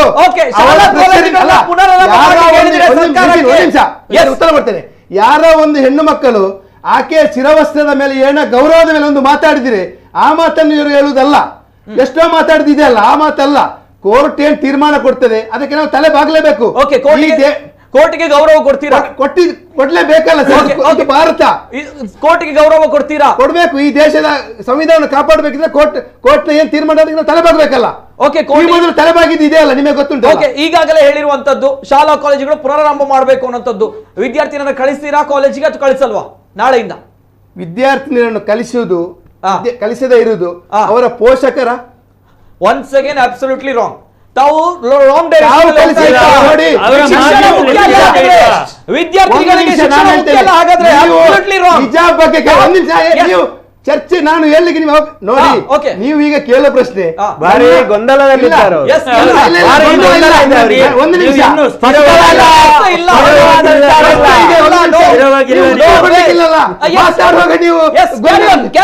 ನಾಳೆಯಿಂದ ಶಾಲಾ ಕಾಲೇಜುಗಳು ಪ್ರಾರಂಭ ಆದ್ರೆ ಆ ವಿದ್ಯಾರ್ಥಿನಿಯರು ಕ್ಲಾಸ್ ಅಲ್ಲಿ ಇರ್ತಾರಾ? ಅದು ಈಗಾಗಲೇ ಕೋರ್ಟ್ ಹೇಳಿದ್ರೆ ಮಧ್ಯಂತರ ಆದೇಶ ಕೊಟ್ಟಿದೆ. ಯಾವುದೇ ರೀತಿಯ ಸಮವಸ್ತ್ರಗಳು ಮಾತ್ರ ಇರಬೇಕು, ಯಾವುದೇ ರೀತಿಯ ಧಾರ್ಮಿಕ ಗುರುತು ಇರಬಾರ್ದು. ಕೇಸರಿ ಶಾಲ್ ಬಿಟ್ಟಾಕೊಂಡು ಹುಡುಗರು ಕ್ಲಾಸ್ ಅಲ್ಲಿ ಕುತ್ಕೊಳ್ತಾರೆ, ವಿದ್ಯಾರ್ಥಿನಿಯರು ಹೋಗ್ತಾರಾ ವಿದೌಟ್ ಹಿಜಾಬ್? ಈ ಮೊದಲು ವಕೀಲರು ಹೇಳಿದ್ರು, ಇಲ್ಲಿ ನಾವು ಮಸೀದಿಯಲ್ಲಿ ಇದಾಗುವಾಗ ನಾವು ತಲೆಬಾಗಿದವರು, ಚರ್ಚಿಗೆ ಹೋದಾಗಲೂ ತೀರ್ಮಾನ ಮಧ್ಯಂತರ ಆದೇಶ ಬಂದಿದೆ. ಕೋರ್ಟ್ ನ ಯಾವುದೇ ಸಮವಸ್ತ್ರ ಬೇಡ ಅಂತ, ಸಮವಸ್ತ್ರ ಬೇಕು, ಯಾವುದೇ ರೀತಿಯ ಧಾರ್ಮಿಕ ಗುರುತು ಬೇಡ ಅಂತ. ಅದು ಶಿರವಸ್ತ್ರ ಕೊಡು ಬೇಡ. ನೋಡಿ, ಅದು ವಿದ್ಯಾರ್ಥಿಗಳು ಯಾವ ರೀತಿಯ ತೀರ್ಮಾನ ತಗೊಂಡು ಕಾಲೇಜ್ ಪ್ರವೇಶ ಮಾಡ್ತಾರ? ಸರ್ ಈಗ ಜಸ್ಟ್ ಥಿಂಗ್, ಮಧ್ಯಂತರ ಆದೇಶ ಕೊಟ್ಟಿದೆ, ಶಿರವಸ್ತ್ರ ಹಾಕ್ಲಿಕ್ಕಿಲ್ಲ ಅನ್ನುವಂಥದ್ದು ಕೋರ್ಟ್ ಮಾಡಿರುವಂತ ಕೆಲಸದ ಆದೇಶ ಅಲ್ಲ. ಏನೇ ಆಗಿರ್ಲಿ ಮಧ್ಯಂತರ ಆದೇಶ ಕೊಟ್ಟಿದ್ಯಾ ಮಧ್ಯಂತರ ಆದೇಶ ಬಂದಿದೆ. ಕೋರ್ಟಿಗೆ ಗೌರವ ಕೊಡ್ತೀರಾ ಅಥವಾ ಕೋರ್ಟ್ ತಪ್ಪು ನಡೆ ಮಾಡಿದ್ಯಾ? ಅಲ್ಲ, ಕೋರ್ಟಿಗೆ ಗೌರವ ನನಗೆ ನೀವು ಕ್ಲಿಯರ್ ಕಟ್ ಆಗಿ ಹೇಳಿ. ಮಧ್ಯಂತರ ಆದೇಶ ಕೊಟ್ಟಿದೆ, ಕೋರ್ಟ್ ಕ್ಲಿಯರ್ ಕಟ್ ಆಗಿ ಕೊಟ್ಟಿದೆ, ಯಾವುದೇ ರೀತಿ ಧಾರ್ಮಿಕ ಗುರುತು ಬೇಡ ಸದ್ಯಕ್ಕೆ. ಸೊ ಹಾಗೆ 2 ದಿನದ ಮಟ್ಟಿಗಾದ್ರೂ 1 ದಿನ ಮಟ್ಟಿಗಾದ್ರೂ ಕೋರ್ಟ್ ಕೊಟ್ಟಿರುವಂತ ಆದೇಶವೇ ಪಾಲಿಸ್ತೀರಾ? ಇದನ್ನೇ ನಾನು ಕೇಳ್ತಾ ಇರುವಂತದ್ದು. ಕೋರ್ಟ್ ಆದೇಶವನ್ನು ಪಾಲಿಸಬೇಕಲ್ಲ? ಪಾಲಿಸ್ತೀರಾ? ಇಲ್ಲ, ನಾವು ಕ್ಲಾಸ್ ಅಲ್ಲಿ ಇಡ್ತಾರಾ ನಾಳೆ ವಿದ್ಯಾರ್ಥಿನಿಯರು ನೋಡಿ, ಅದು ಉಡುಪಿ ಜಿಲ್ಲೆಯಲ್ಲಿ ಹಾಗಾದ್ರೆ ನೀವು ಮಾತಾಡ್ಲಿಕ್ಕೆ ಅವಕಾಶ ಕೊಡ್ತಾ ಇಲ್ಲ. ನಾವಲ್ಲ ನೋಡಿ, ನಾಳೆ ಬೆಳಿಗ್ಗೆ ಕೋರ್ಟ್ ವಿದ್ಯಾರ್ಥಿನಿಯರು ಈಗ ನಮ್ಮ ಧರ್ಮೇಂದ್ರ ಹೇಳಿದಾಗೆ ಈ ಕಾನೂನು ಏನಿದೆ ಸರ್, ಇಲ್ಲಿ ಒಂದೇ ಏನಂತ ಹೇಳಿದ್ರೆ, ಇವರು ಆಗ್ಲಿ ನಾವಾಗ್ಲಿ ಕೋರ್ಟ್ ಆದೇಶ ಕೊಟ್ಟ ನಂತರ ಪಾಲನೆ ಮಾಡಲೇಬೇಕು. ವಿದ್ಯಾರ್ಥಿಗಳಿಗೆ ವಿದ್ಯಾಜೀವನ ಬೇಕು, ಶಿಕ್ಷಣ ಬೇಕು ಅಂತಾದ್ರೆ ಏನು ಹೇಳಿದೆ ಅದನ್ನ ಅವ್ರು ಮಾಡ್ಲೇಬೇಕು. ಅದರಲ್ಲಿ ನನ್ನಿಂದ ಪರ್ಮಿಷನ್ ತಕೊಳ್ಳೋದು, ಇವರಿಂದ ಕೇಳಿ ಮಾಡುವಂತದ್ದು ಹೇಳುವಂತದ್ದಲ್ಲಿ, ಬಟ್ ಅವರು ಧರ್ಮವನ್ನ ಇದು ಮಾಡುವಾಗ ಅವರು ಸರಿಯಾಗಿ ಉತ್ತರ ಕೊಡ್ಬೇಕು. ಕೋರ್ಟ್ ಅನ್ನು ನಾವು ಪಾಲಿಸ್ತೇವೆ, ಕೋರ್ಟ್ ಏನ್ ಹೇಳಿದೆ ನಾವು ಮಾಡ್ತೇವೆ. ಕೋರ್ಟ್ ತೀರ್ಮಾನ ಕೊಟ್ಟದನ್ನ ನಾವು ಪಾಲಿಸ್ತೇವೆ ನಿತಿನ್ ರವರೇ. ಕೋರ್ಟ್ ನಾವೀಗ ನಿಮ್ಮ ಹತ್ರ ಏನ್ ಹೇಳ್ತಾ ಇದ್ದೇವೆ, ಮೊದಲಿಂದ ಹೇಳ್ತಾ ಇದ್ದೇನೆ, ಕೋರ್ಟ್ ಆದೇಶಕ್ಕೆ ನಾವು ಕಾಯ್ತಾ ಇರೋದು. ಕೋರ್ಟ್ ಆದೇಶ ಬಂದಿದೆ ನಾಳೆ. ಈಗ 2 ದಿನದ ಶಿಕ್ಷಣ ಆ ವಿದ್ಯಾರ್ಥಿನಿಗೆ ಸಿಗ್ತದಾ ಇಲ್ವೋ ಅನ್ನೋ ಪ್ರಶ್ನೆ, ವಿದ್ಯಾರ್ಥಿನಿಯರು ಕಾಲೇಜ್ಗೆ ಬರ್ತಾರಾ ಇಲ್ವೋ ಅಂತ ಪ್ರಶ್ನೆ. ಈಗ ಈ ಮೊದಲು ಶಿರವಸ್ತ್ರ ಧರಿಸಿಕೊಂಡು ಹೊರಗೆ ಕೂತ್ಕೊಂಡು ಎಷ್ಟು ದಿನ ಉಂಟು? ಈಗ ನೀವು ಕೇಳುವಾಗ ವಿದ್ಯಾರ್ಥಿನಿಯರು ಶಿಕ್ಷಣವನ್ನು ಮೊಟಕುಗೊಳಿಸ್ತಾರ ಅಥವಾ ಸೋಮವಾರ ತೀರ್ಪನ್ನು ಕಾಯ್ತಾರ, ಇದು ಮಧ್ಯಂತರ ಆದೇಶ ಅಂತ ಹೇಳ್ತಾ ಇದ್ದೀರಾ. ಈ ಮೊದಲು 8-10 ದಿವಸ ಯಾವುದೇ ವಿದ್ಯಾರ್ಥಿ ಇಲ್ಲದೆ ಕಾಲೇಜಿನ ಗೇಟ್ ನ ಹೊರಗಡೆ ಕೂತಂತದ್ದು ನಿಮಗೆ ಗೊತ್ತಿದೆ ಅಲ್ವಾ? ಓಕೆ, ಈಗ ಸೊ 8-10 ದಿನ ಏನಾಗಿಲ್ಲ, ಸೊ ಇದೇ ರೀತಿ ಮುಂದುವರಿಲಿ ಅಂತ ಹೇಳ್ತಾ ಸರ್, ತಾವು ಅದನ್ನೇ ಎಕ್ಸ್ಪೆಕ್ಟ್ ಮಾಡ್ತಾ ಇದ್ದೀರಾ? ಕೋರ್ಟ್ ಆದೇಶ ದಿನ ಆಯ್ತು, 1.5 ತಿಂಗಳಾಯ್ತು, ಇದೇ ರೀತಿ ಕೋರ್ಟ್ ಆದೇಶ ಕೇವಲ ಅದು ಮಾತ್ರ ಮಾಡಿರುವಂತದ್ದಲ್ಲ. ಕೋರ್ಟ್ ಏನ್ ಆದೇಶ ಮಾಡಿದ ಅಂತ ಹೇಳಿದ್ರೆ, ನಾಳೆಯಿಂದಲೇ ಶಿಕ್ಷಣ ಇದು ಸ್ಟಾರ್ಟ್ ಮಾಡಬೇಕು. ಎರಡನೇದು, ಹಿಜಾಬ್ ಮತ್ತು ಶಾಲೆಗೆ ಅವಕಾಶವೇ ಇಲ್ಲ. ಆಯ್ತು, ಮೂರನೇದು, ಯಾವುದೇ ಪ್ರೊಟೆಸ್ಟ್ ಆಗ್ಲಿ ಏನು ಮಾಡ್ಲಿಕ್ಕೆ ಇಲ್ಲ. ಅದರಲ್ಲಿ ಪ್ರಶ್ನೆ ಬರುದಿಲ್ಲ. ಏನು ಯಾರಿಗೆ ಅರಾಜಕತೆ ಸೃಷ್ಟಿ ಮಾಡಬೇಕು, ಇಲ್ಲಿ ಈ ರಾಜ್ಯದಲ್ಲಿ ಶಾಂತಿ ಬೇಡ ಅಂತಕ್ಕಂಥವರು ಗಲಾಟೆ ಮಾಡಬಹುದೇ ಹೊರತು ನಮ್ಮ ಮಕ್ಕಳು ಮಾತ್ರ ಅದರ ವಿಚಾರದಲ್ಲಿ ಹೋಗಬಾರ್ದು. ನಿಮ್ಮ ಗುರುಗಳು, ನಿಮ್ಮ ಮುಂದಿನ ಭವಿಷ್ಯ, ಈ ದೇಶದ ಪ್ರಜೆಗಳು ನೀವೆಲ್ಲರೂ. ನೀವು ಮುಂದೆ ಡಿಗ್ರಿ ತಕೊಂಡ ನಂತರ ನಿಮ್ಮನ್ನು ಸುಮ್ಮನೆ PG ಮಾಡಿ ಡಿಗ್ರಿ ಮಾಡುವಂಥದ್ದಲ್ಲ. ತಂದೆ ತಾಯಿಗಳ ಕನಸಿದೆ, ಈ ದೇಶದ ಭವಿಷ್ಯ. ನೀವು ಈ ಪ್ರಜೆಗಳಾಗಿ ಮುಂದೆ ನೀವು ಈ ದೇಶವನ್ನು ಮುನ್ನಡೆಸತಕ್ಕಂಥ. ಎಸ್ ಸರ್, ಬರ್ತೇನೆ. ಕರೆಗಳಿವೆ. ಹಲೋ ಸರ್, ನಮಸ್ತೆ. ನಮಸ್ತೆ ಸರ್. ನಮಸ್ತೆ, ತಮ್ಮ ಹೆಸರು ಎಲ್ಲಿಂದ ಕರೆ ಮಾಡ್ತಾ ಇದ್ದೀರಾ? ನಾನು ಶಾಹುಲ್ ಕೆಂಪಿ, ಮ್ಯಾಂಗ್ಳೂರಿಂದ ಮಾತಾಡ್ತಿದ್ದೀನಿ. ನಮಸ್ತೆ, ಮಾತಾಡಿ ಸರ್. ಸರ್, ನಿತಿನ್ ಸರ್, ವಿಷಯ ನಾನು ಹೇಳುದು ಅಂತ ಹೇಳಿದ್ರೆ, ಈ ಪರ್ದ ಮತ್ತು ಬುರ್ಕ, ಈ ಪರ್ದ ಇದು ಬೇರೆ, ಈ ಹಿಜಾಬ್ ಬೇರೆ. ಹಿಜಾಬ್ ಅಂತ ಹೇಳಿದ್ರೆ ಉಂಟಲ್ಲ, ತಲೆಗೆ ಹಾಕುವ ಸ್ಥಿರವಸ್ತ್ರ, ಇದು ಕ್ಲಿಯರ್ ಆಗಿ ಉಂಟಲ್ಲ. ಈ ನೀವು ಆಂಕರ್ ಆಗಿ ಇದನ್ನೊಂದು ಕ್ಲಿಯರ್ ಮಾಡೋ ವಿಷಯ. ನಮ್ಗೆ ಅಲ್ಲಿ ಕಲರ್ ನ ವಿಷಯ ಬರುದಿಲ್ಲ, ಕಲರ್ ಕೋಡ್ ಬರುದಿಲ್ಲ. ಅದು ಯೂನಿಫಾರ್ಮ್ ಅಲ್ಲಿ ನೀವು ಯಾವ ಕಲರ್ ಹೇಳ್ತೀರಾ ಅದನ್ನು ಸ್ಥಿರವಸ್ತ್ರ ಹಾಕ್ಲಿಕ್ಕೆ ಅವರು ತಯಾರಿದ್ದಾರೆ. ಇದನ್ನು ನಾವು ಉಂಟಲ್ಲ, ಒಂದು ಎಲ್ಲರೂ ಹೇಳುದು ಬುರ್ಕ ಹಾಕೊಂಡು ಸ್ಕೂಲಿಗೆ ಹೋಗಿ ಅಂತ ಹೇಳಿ ಯಾರು ಹೇಳುದಿಲ್ಲ. ಬುರ್ಕ ಶಾಲೆಯಲ್ಲಿ ಅಲೌಡೇ ಇಲ್ಲ. ಅಲ್ಲಿ ಶಾಲೆಯ ಮಕ್ಕಳು ಕುಳಿತುಕೊಂಡು ಇರುವಾಗ ಅವರಿಗೆ ಸ್ಥಿರವಸ್ತ್ರ, ಅದರಲ್ಲಿ ನಮ್ಗೆ ಕೇಸರಿ ಆಗ್ಬೋದು, ಅಲ್ಲದ್ರೆ ಬ್ಲೂ ಆಗ್ಬೋದು, ಇಲ್ಲದ್ರೆ ಅಲ್ಲಿ ಯೂನಿಫಾರ್ಮ್ ಒಂದು ಸ್ಕೂಲಲ್ಲಿ, ಸರ್ಕಾರಿ ಸ್ಕೂಲಲ್ಲಿ ಯಾವ ಕಲರ್ ಅವರು ಇದು ಕೋಡ್ ಮಾಡ್ತಾರ ಅದೇ ಕಲರ್ ಹಾಕ್ಲಿಕ್ಕೂ ಮಕ್ಕಳು ತಯಾರಿದ್ದಾರೆ. ಅಲ್ಲಿ ಇರೋದು ಕೇಸರಿ ಮತ್ತು ಬುರ್ಕ ಹಾಕ್ಲಿವಂತ ವಿಷಯ ಅಲ್ಲ. ಎಲ್ಲರ ತಲೆಯಲ್ಲಿ ಹಿಜಾಬ್ ಅಂದ್ರೆ ಬೇರೆ, ಬುರ್ಕ ಅಂತ ಬೇರೆ ಸರ್. ಅದರಲ್ಲಿ 2 ಇದೆ. ಎಲ್ಲರ ನೆನೆಸಿದ ಬುರ್ಕ ಹಾಕಿಕೊಂಡು ಶಾಲೆಗೆ ಹೋಗುದು, ಬುರ್ಕ ಹಾಕಿಕೊಂಡು ಯಾರು ಹೋಗುದಿಲ್ಲ, ಅದು ಹೋಗ್ಲಿಕ್ಕೆ ಯಾರಿಗೆ ಅಲೌಡು ಇಲ್ಲ. ಅಲ್ಲಿ ಕುಳಿತ ಮಕ್ಕಳಿಗೆ ಸ್ಥಿರವಸ್ತ್ರ, ಅದು ನಿಮ್ಮ ಯೂನಿಫಾರ್ಮ್ ಅಲ್ಲಿ ಯಾವ ಕಲರ್ ನ ನೀವು ಕೋಡ್ ಮಾಡ್ತಿರೋ ಅದಕ್ಕೆ ಎಲ್ಲರೂ ಬದ್ಧವಾಗಿರ್ತಾರೆ. ಇದೇ ವಿಷಯ ಸರ್. ಅಲ್ಲಿ ಮೊನ್ನೆ ನಮ್ಮ ಒಂದು ಸಮುದಾಯದ ಒಂದು ಉಸ್ತಾದನವರು ಮಾತಾಡಿದ್ರು, ನಮ್ಗೆ ಕಲರ್ ವಿಷಯ ಇಲ್ಲ. ಈಗ ನೀವು ಕೇಸರಿ ಹಾಕಿಕೊಂಡು ಹೋದ್ರೆ ಇಬ್ರು ಕೇಸರಿ ಬುರ್ಕ ಕೆಲವು ಇದು ಸ್ಥಿರವಸ್ತ್ರ ಮಾಡಿದ್ರೆ ಅದು ಸಾಕಾಗ್ತದೆ, ಅಲ್ಲಿಗೆ ಮುಗೀತು. ಈ ಕೇಸ್ ಅದು ಬೇಕು ಇದು ಬೇಕು ಅಂತ ಹೇಳಿ ಆ ವಿಷಯವೇ ಇಲ್ಲ ಸರ್. ನಿತಿನ್ ಸರ್ ಒಂದು ಕ್ಲಿಯರ್ ಆಗಿ, ಹಿಜಾಬ್ ಅಂದ್ರೆ ಬೇರೆ, ಬುರ್ಕ ಇಲ್ಲ ಸರ್, ಅರ್ಥ ಆಯ್ತು ಅಲ್ಲ. ಹಿಜಾಬ್ ಅಂತ ಹೇಳಿದ್ರೆ ಎಸ್, ನಮ್ಗೆ ಕಿವಿಗಳು ಕಾಣಿಸಲ್ಲ, ಜೊತೆಗೆ ಮುಖ ಸರಿಯಾಗಿ ಕಾಣಿಸುವಂತದ್ದು, ಇದೇ ಭಾಗ ಮುಚ್ಚಬೇಕು. ಎಸ್, ಇದು ಹಿಜಾಬ್ ಅನ್ನೋದು. ಬುರ್ಕಾ ಅನ್ನೋದು ನಾವು ನೋಡಿದ್ದೇವೆ, ಸಂಕ್ಷಿಪ್ತವಾಗಿ ಹಾಕಿರುವುದು ಗೊತ್ತಿದೆ. ಎಲ್ಲರ ತಲೆಯಲ್ಲಿ ಇರುವುದು, ಎಲ್ಲರೂ ಬುರ್ಕ ಹಾಕಿಕೊಂಡು ಶಾಲೆಗೆ ಹೋಗುದು, ಬುರ್ಕ ಹಾಕಿಕೊಂಡು ಯಾರಿಗೆ ಹಿಜಾಬ್ ಅಂತ ಹೇಳಿ ಯಾವ ಕಲರ್ ನಮ್ಗೆ ಅಲ್ಲಿ ಶಾಲೆಯಲ್ಲಿ ಕೇಸರಿ ಕಲರು, ಗವರ್ಮೆಂಟ್ ನಮ್ಮ ಇದು ಕೇಸರಿ ಗವರ್ಮೆಂಟ್ ಇದು ಎಲ್ಲವೂ ಮಾಡಿದ್ರೆ ಅದನ್ನು ಕೂಡ ಕೇಸರಿ ಶಾಲ್ ವಿದ್ಯಾರ್ಥಿನಿಯರು ಏನಾದ್ರು ಶಾಲ್ ಹಾಕ್ತಾ ಇದ್ರೆ ಅದನ್ನು ಕೂಡ ಕೇಸರಿ ಅನ್ನ ಏನು ಹಿಜಾಬ್ ರೀತಿಯಲ್ಲಿ ಹಾಕ್ಲಿಕ್ಕೆ, ಸ್ಕಾರ್ಫ್ ರೀತಿಯಲ್ಲಿ ಹಾಕ್ಲಿಕ್ಕೆ ರೆಡಿ ಅನ್ನೋದು ಹೇಳ್ತಾ ಇರೋದು ಅಲ್ಲ sir? Okay yes sir, thank you.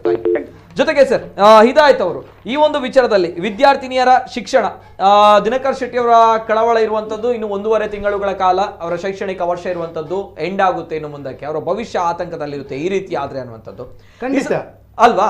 ಈ ಸಂದರ್ಭ ಶಿಕ್ಷಣ ಮುಖ್ಯ ಅಂತ ಅನ್ಸಲ್ವಾ ತಮ್ಗಳಿಗೆ ಅನ್ನುವಂತ ವಿಚಾರ? ಮುಖ್ಯನೇ. ಹಿಜಾಬ್ ಬೇಕು, ಶಿಕ್ಷಣ ಬೇಕು ಅನ್ನುವಂತ ಪ್ರಶ್ನೆ ಬಂದಿದೆ, ವಾದ ಬಂದಿದೆ.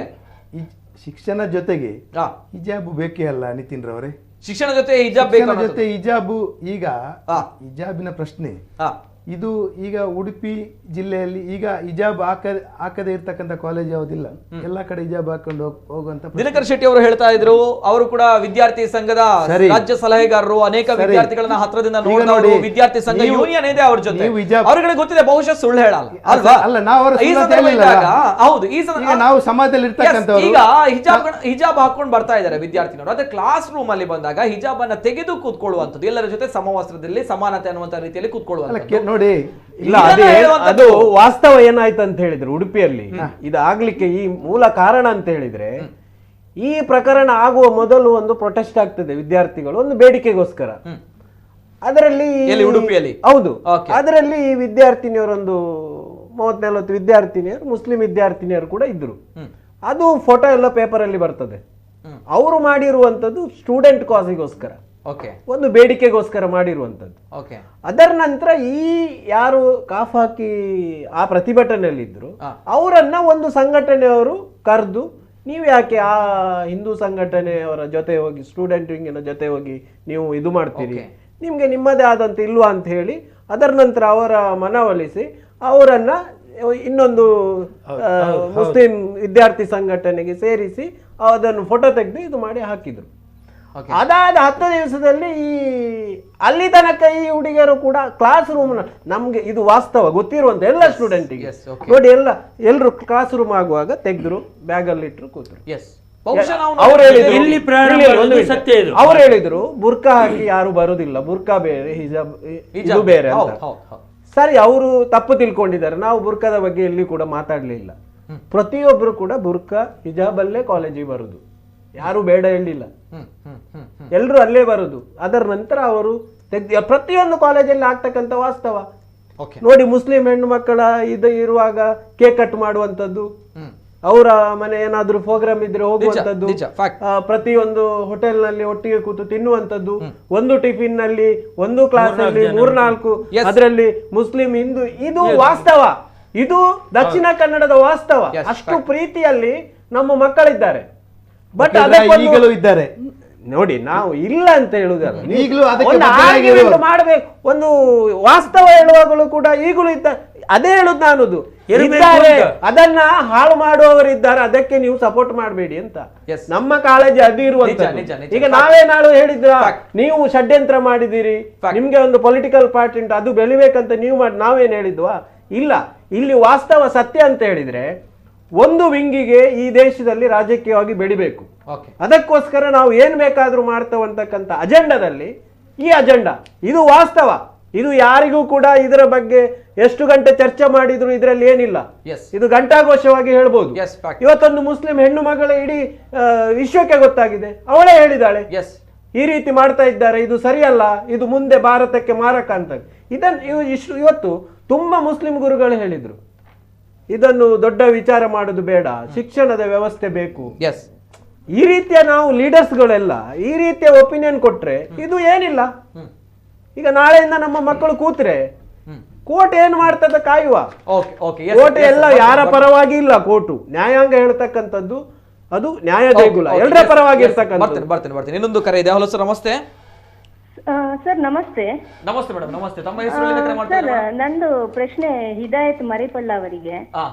ಸರ್, ಅವರೊಂದು ಮಾತು ಹೇಳಿದ್ರು, ಭಾರತ ಹಿಂದೂ ಧರ್ಮ ಅಲ್ಲ ಅಂತ. ಹಾಗಾದ್ರೆ ಹಿಂದೂ ಧರ್ಮ ಯಾವುದು ಅಂತ ಅವರನ್ನು ಕೇಳಿ ಸರ್.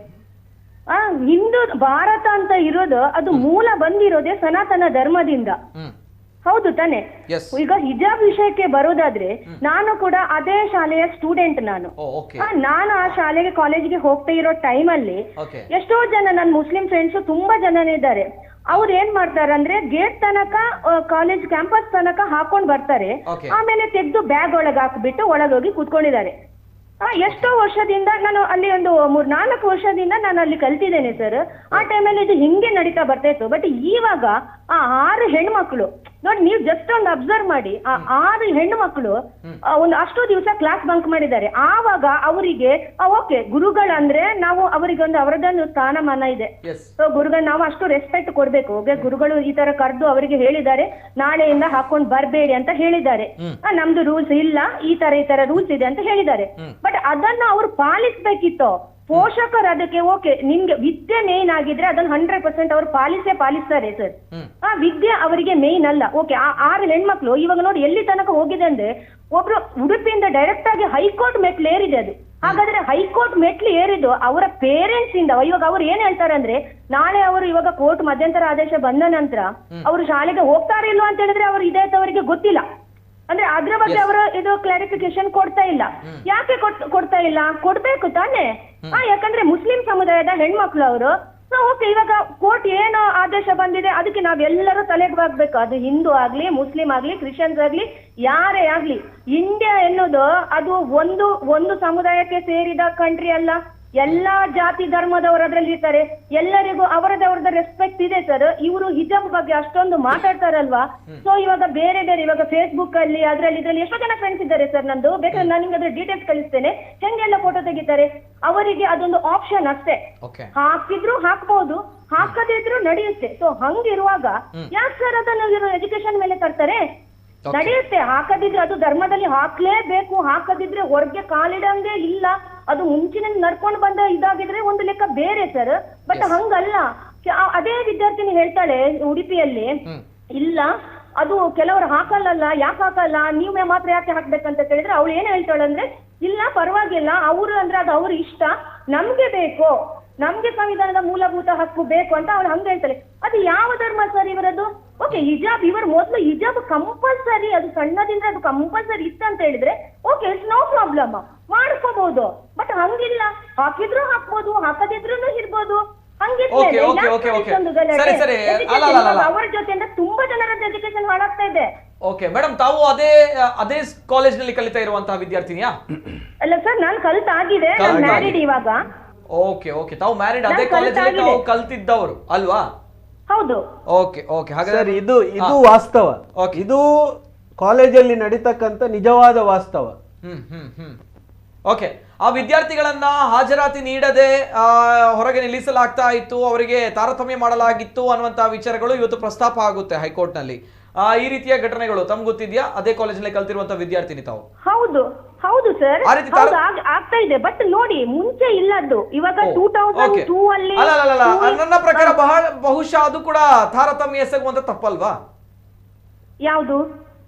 ವಿದ್ಯಾರ್ಥಿನಿಗೆ ಹಾಜರಾತಿಯ ವಿಚಾರಗಳಲ್ಲಿ ಅಥವಾ ಅವರನ್ನು ಹಿಜಾಬ್ ಹಾಕಿದಾರೆ ಅನ್ನೋ ವಿಚಾರಗಳಲ್ಲಿ ತಾರತಮ್ಯ ಮಾಡೋದು ಅದು ಕೂಡ ತಪ್ಪಾಗಲ್ವಾ?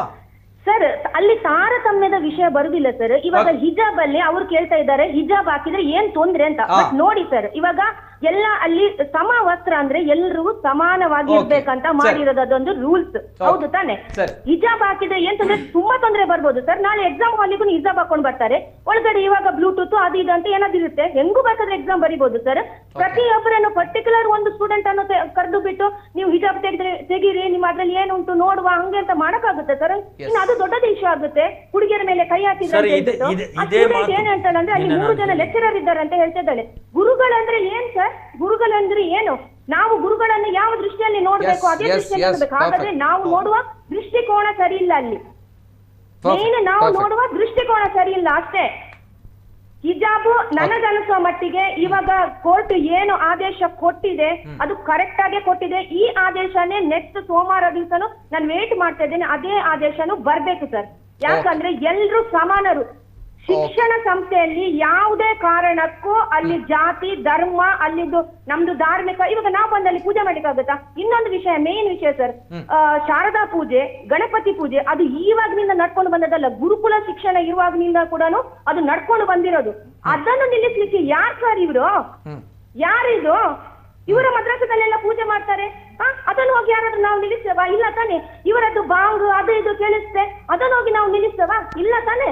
ಮತ್ತೆ ಹೇಳಿದ ಕೂಡಲೇ ಸರಸ್ವತಿ ಬಿಂದೆ ಇಡಬಾರ್ದು, ಅದು ಅಲಂಕಾರಿಕ ವಸ್ತು, ಯಾರು ಬೇಕಾದ್ರೆ ಇರ್ಲಿ, ಬೇಕಾದ್ರೆ ಅವ್ರು ಬೇಕಾದ್ರೆ ಇರ್ಲಿ ಅಲ್ವಾ? ಯಾರು ಬೇಡ ಹೇಳ್ತಾರೆ? ಮಾತಾಡುವಾಗ ಓಕೆ, ನಾವೆಲ್ಲರೂ ಭಾರತದಲ್ಲಿದ್ದೇವೆ, ಭಾರತ ದೇಶ, ನಾವೆಲ್ಲರೂ ಒಂದೇ ರೀತಿಯಾಗಿ ಕಾಣಬೇಕು. ಉಡುಪಿಯಲ್ಲಿ ಇಷ್ಟರವರೆಗೆ ಅದೊಂದು ಸೌಹಾರ್ದಯುತವಾದ ಉಡುಪಿ ಜಿಲ್ಲೆ ಅದು. ಅಲ್ಲಿ ಹಿಂದೂ ಮುಸ್ಲಿಂ ಕ್ರಿಶ್ಚಿಯನ್ಸ್ ಯಾವುದೇ ರೀತಿಯ ಭೇದ ಭಾವ ಇಲ್ಲ ಸರ್. ಎಲ್ರು ಎಷ್ಟು ನಾವು ಕೂಡ ಅಷ್ಟೇ. ನಾನು ಮುಸ್ಲಿಂ ದರ್ಗಾಕ್ಕೆ ಹೋಗ್ತೇನೆ, ಕೈ ಮುಗಿತೇನೆ, ನಾನು ಹೋಗುವಾಗ ನೀವೆಲ್ಲ ಕೊಂಡು ಹೋಗ್ತೇನೆ, ಯಾಕಂದ್ರೆ ಅವರ ಸಂಪ್ರದಾಯವನ್ನು ಪಾಲಿಸೋಣ ಅಂತ ಹೇಳ್ಬೇಕು. ಬಟ್ ಆ ತರ ಎಲ್ಲ ಇವ್ರು ಬೇಕಾಬಿಟ್ಟಿ ಮಾತಾಡಿದ್ರೆ ಹೆಂಗಾಗುತ್ತೆ sir? Okay okay, thank you ಧನ್ಯವಾದ.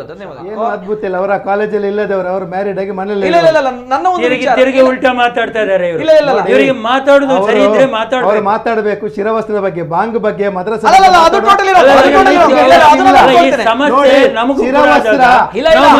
ಬಗ್ಗೆ ಮಾತಾಡಿ. ನಿತಿನ್ ಅವರೇ, ಏನ್ ಆದೇಶ ಬಂದಿದೆ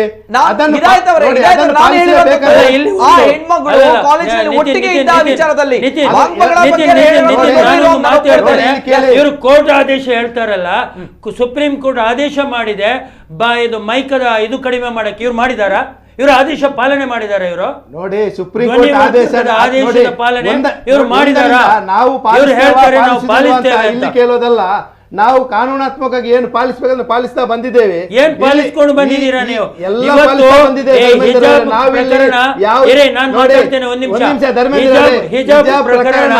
ಇದೇ ರೀತಿ ಮುಂದುವರೆದ್ರೆ ಭಾರತ ವಿಭಜನೆಗೆ ಮೂಲ ಕಾರಣ ಆಗುತ್ತೆ.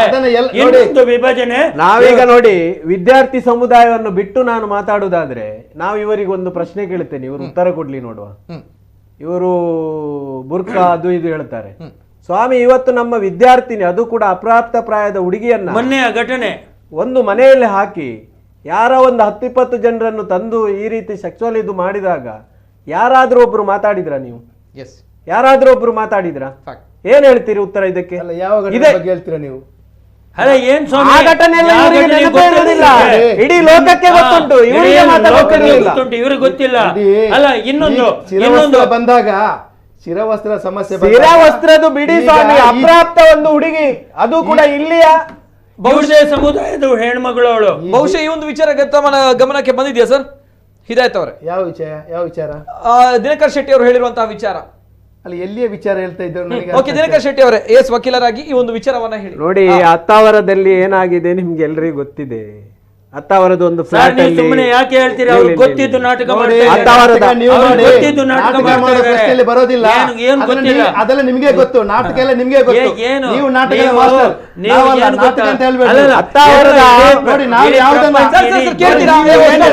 ನಿತಿನ್ ಅವರೇ, ಎಲ್ಲಾ ಘಟನೆ ನಾವಾಗಿ ನೋಡ್ಕೊಂಡು ಕುತ್ಕೊಳ್ಲಿಕ್ಕೆ ಆಗ್ತದೆ. ಏನೇನಾಗ್ತದೆ ನೋಡ್ಲಿಕ್ಕೆ ಆಗುದಿಲ್ಲ, ಮಾಧ್ಯಮದಲ್ಲಿ ಬಂದದ್ದೇನು ನೋಡ್ಬೋದು.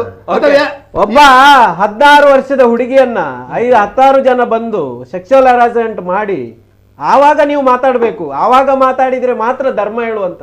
ಧರ್ಮವನ್ನ ಯಾವುದಕ್ಕೋಸ್ಕರ ಮಾಡುವಂತದ್ದಲ್ಲ. ಅದೇ ದಿನಕರ್ ಶೆಟ್ಟಿ ಯಾವ ಧರ್ಮದ ಹೆಣ್ಣು ಮಗಳಿಗೂ ಕೂಡ, ಮುಸ್ಲಿಂ ಧರ್ಮದ ಹೆಣ್ಣು ಮಗಳಿಗೂ ಕೂಡ ಏನಾದ್ರೂ ಕೂಡ 20,000 ಜನ ಸೇರಿಸಿ ನ್ಯಾಯಕ್ಕೋಸ್ಕರ ಹೋರಾಟ ಮಾಡಿದವ ನಾವು. ನೀವು ಮಾತಾಡ್ಬೇಕು, ಈ ನ್ಯಾಯದ ಬಗ್ಗೆ ಮಾತಾಡ್ಬೇಕು. ನೀವು ಯಾವುದೋ ಒಂದು ತಕಡಿಯಲ್ಲಿ ಇಟ್ಟು ಮಾತಾಡಿದಾಗ ಅದು ಹೇಸಿಗೆ ಆಗ್ತದೆ. ನೀವು ಆ ಹುಡುಗಿ ಮಾತಾಡುವಾಗ ಆ ಹುಡುಗಿ ವಾಸ್ತವ ಮಾತಾಡಿದ್ದಾರೆ. ನಾನು ಹೇಳಿದೆ ನಿಮ್ಗೆ, ಶಾಲೆಗೆ ಬರುವಾಗ, ಕಾಲೇಜಿಗೆ ಬರುವಾಗ ಅದನ್ನ ತೆಗೆದು ಬ್ಯಾಗ್ ಒಳಗೆ ವಿಟ್ನೆಸ್ ಇರುವಂತ ಅದನ್ನ ಅವ್ರು ಒಪ್ಪಿಕೊಳ್ಬೇಕು. ಅದನ್ನ ಬಿಟ್ಟು ಅವಳೇನ್ ಮಾತಾಡಿದ್ದಾರೆ, ಮದುವೆ ಆಗಿದ್ದಾರೆ, ಮನೆಯಲ್ಲಿದ್ದಾರೆ, ಇಲ್ಲಿ ಕೇಳಿ, ಇದು 16 ಮೆಟ್ಲತ್ತಿದೆ ಅಲ್ವಾ? ನೋಡಿ, ಈಗ ಕಾನೂನನ್ನು ಇವ್ರಿಗೆ ಗೊತ್ತಿಲ್ಲ. ಇದು 25 ಲಕ್ಷ ಜನ ನೋಡುವಂತ ಒಂದು ಡಿಬೇಟ್. ಇದು ಎಲ್ಲ ಗುಡ್ಡೆಯಲ್ಲಿ ಕೂತು ಮಾತಾಡುವಂತದ್ದಲ್ಲ. ಆ ಹೆಣ್ಣು ಮಗಳು ಅಷ್ಟು ಮಾತಾಡುವಾಗ ಇವರು ಒಂದೇ ಲೆಕ್ಕದಲ್ಲಿ ಒಂದು ಶಬ್ದ ಉಪಯೋಗಿಸ್ತಾರೆ ಅಂತ ಆದ್ರೆ ಇವರ ನಾವು ಮತ್ತೆ ಬೇರೆ ಮಾತಾಡಬೇಕಾಗ್ತದೆ. ನಿಮಗೆ ನಿಮ್ಮ ಸಮುದಾಯದ 17 ವರ್ಷದ ಹೆಣ್ಣು ಮಗಳಿಗೆ ಅಷ್ಟು ದೊಡ್ಡ ಇದಾಗುವಾಗ ನಿಮ್ಗೆ ಮಾತಾಡ್ಲಿಕ್ಕೆ ಆಗುದಿಲ್ಲ. ನೀವು ಈಗ ನಿಮ್ಗೆ ವಿಷಯ ಗೊತ್ತಿಲ್ಲ. ಅದು ಗೊತ್ತಿದೆ. ನಾವು ಯಾಕೆ ಮಾತಾಡ್ತೇವೆ ಅಂತ ಹೇಳಿದ್ರೆ, ನಾನು ವಿದ್ಯಾರ್ಥಿ ಸಮುದಾಯ, ಅದು ವಿದ್ಯಾರ್ಥಿನಿ, ಅದಕ್ಕೋಸ್ಕರ ನಾವು ಮಾತಾಡ್ತಕ್ಕಂಥ. ನಿಮ್ಮ ಸಮುದಾಯದ ಧ್ವನಿ ಎತ್ತಲಿ ನೋಡುವ. ನೀವು ಇಷ್ಟು ಜನ ಇವತ್ತು ಫ್ಲಾಗ್ ಹಾಕಿ ನೀವು ಬಂದ್ರಲ್ಲ, ಆ ಮ್ಯಾಟ್ರಿಗೆ ಯಾಕೆ ಬರ್ಲಿಲ್ಲ ನೀವು? ಇನ್ನೊಂದು, ಇವತ್ತು ಚೈಲ್ಡ್ ಲೈನ್ ಅವ್ರು ಮಾಡಿರುವಂತದ್ದು ನಿಮ್ಗೆ ಸಪೋರ್ಟ್ ಮಾಡಿರ್ಬಹುದಲ್ಲ. ಇಡೀ ಕರ್ನಾಟಕದಲ್ಲಿ, ವಿಶ್ವದಲ್ಲಿ ಯಾರಾದ್ರೂ ಅಪ್ರಾಪ್ತ ಬಾಲಕಿಗೆ ಕೈ ಹಾಕ್ಲಿ ನೋಡುವ, ಯಾರೇ ಇರ್ಲಿ. ಅದು ನೀವು ಅದಕ್ಕೋಸ್ಕರ ಇದು ಮಾಡುದಿಲ್ಲ. ಇವತ್ತು ಉಡುಪಿ ಕ್ಷೇತ್ರದಲ್ಲಿ ನಾವು 16 ವರ್ಷದಲ್ಲಿ ಹೋರಾಟ ಮಾಡಿದ್ದೆವು. ಏನ್ ಹೇಳಿದ್ರೆ, ಮಂಗಳೂರು ವಿಶ್ವವಿದ್ಯಾನಿಲಯದ ಒಂದು ಉಪಕೇಂದ್ರ ಮಾಡಿ ಅಂತ ಹೋರಾಟ ಮಾಡಿದ್ದೇವೆ. ಉಪಕೇಂದ್ರ ಆಯ್ತು ಸರ್. ಇವತ್ತಿಗೂ ಕೂಡ ಒಂದು ಅಪ್ಲಿಕೇಶನ್ ಕೊಡ್ಬೇಕಾದ್ರೆ ಕೊಣಜೆ ತನಕ ಹೋಗ್ಬೇಕು, 117 ಕಿಲೋಮೀಟರ್ ಮಕ್ಕಳು ಬರಬೇಕು. ಇವತ್ತಿಷ್ಟು ಉಡುಪಿಯಲ್ಲಿ ಮಕ್ಕಳು ಎದ್ರು. ಯಾವ ವಿಷಯಕ್ಕೆ ಹೋಗದೆ Yes, ಎದ್ರಿ? yes, fact, ನಿಮ್ಮ fact. ಶಿಕ್ಷಣವನ್ನು ಹಾಳು ಶಿಕ್ಷಣ, ಮಾಡ್ಲಿಕ್ಕೋಸ್ಕರ okay. ಎದ್ರಿ. ನೀವು ಅದಕ್ಕೋಸ್ಕರ ಇದ್ರ ಶಿಕ್ಷಣ ಎಸ್ ಹಾ, ನೀವು ಗವರ್ಮೆಂಟ್ ಬಸ್ ಬೇಕಂತ ಇವತ್ತು ಇಡೀ ಉಡುಪಿ ಜಿಲ್ಲೆಯ ಪ್ರತಿಯೊಂದು ಕಡೆಗೆ ನೀವು ಏನಾದ್ರೂ ಬೇಡಿಕೆ ಇಟ್ರಾ? ಇಲ್ಲ. ಇವತ್ತು MRPL ಅಲ್ಲಿ ನೀವು ಉದ್ಯೋಗ ಕೊಡ್ತಾ ಇಲ್ಲ, ಯಾರ್ಯಾರಿಗೆ ಕೊಡ್ತಾರಂತ ಹೇಳಿದ್ರು. ನೀವು ಅದಕ್ಕೋಸ್ಕರ ಹೋರಾಟ ಮಾಡಿದ್ರ? ಶಶಿಕುಮಾರ್ ಪೊಲೀಸ್ ಕಮಿಷನರ್ ಅವರು ನಮ್ಮ ಮಕ್ಕಳಿಗೋಸ್ಕರ ಅವರು ಟ್ರೈನಿಂಗ್ ಕೊಟ್ರು. ನೀವೆಷ್ಟು ಜನ ಪೊಲೀಸ್ ಎಕ್ಸಾಮ್ ಬರ್ದ್ರಿ? ನೀವು ಉತ್ಸಾಹ ಕೊಟ್ರ? ಇದು ನಮ್ಗೆ ಬೇಕಾಗಿರುವಂತದ್ದು ಸರ್. ಇವರ ಇದು ನಾವು ಮಾಡಿಯೇ ಮಾಡ್ತೇವೆ, ನಾವು ಭಾರತ, ನಾವು ಪಾಕಿಸ್ತಾನ, ಇದು ನಮ್ಗೆ ಬೇಡ.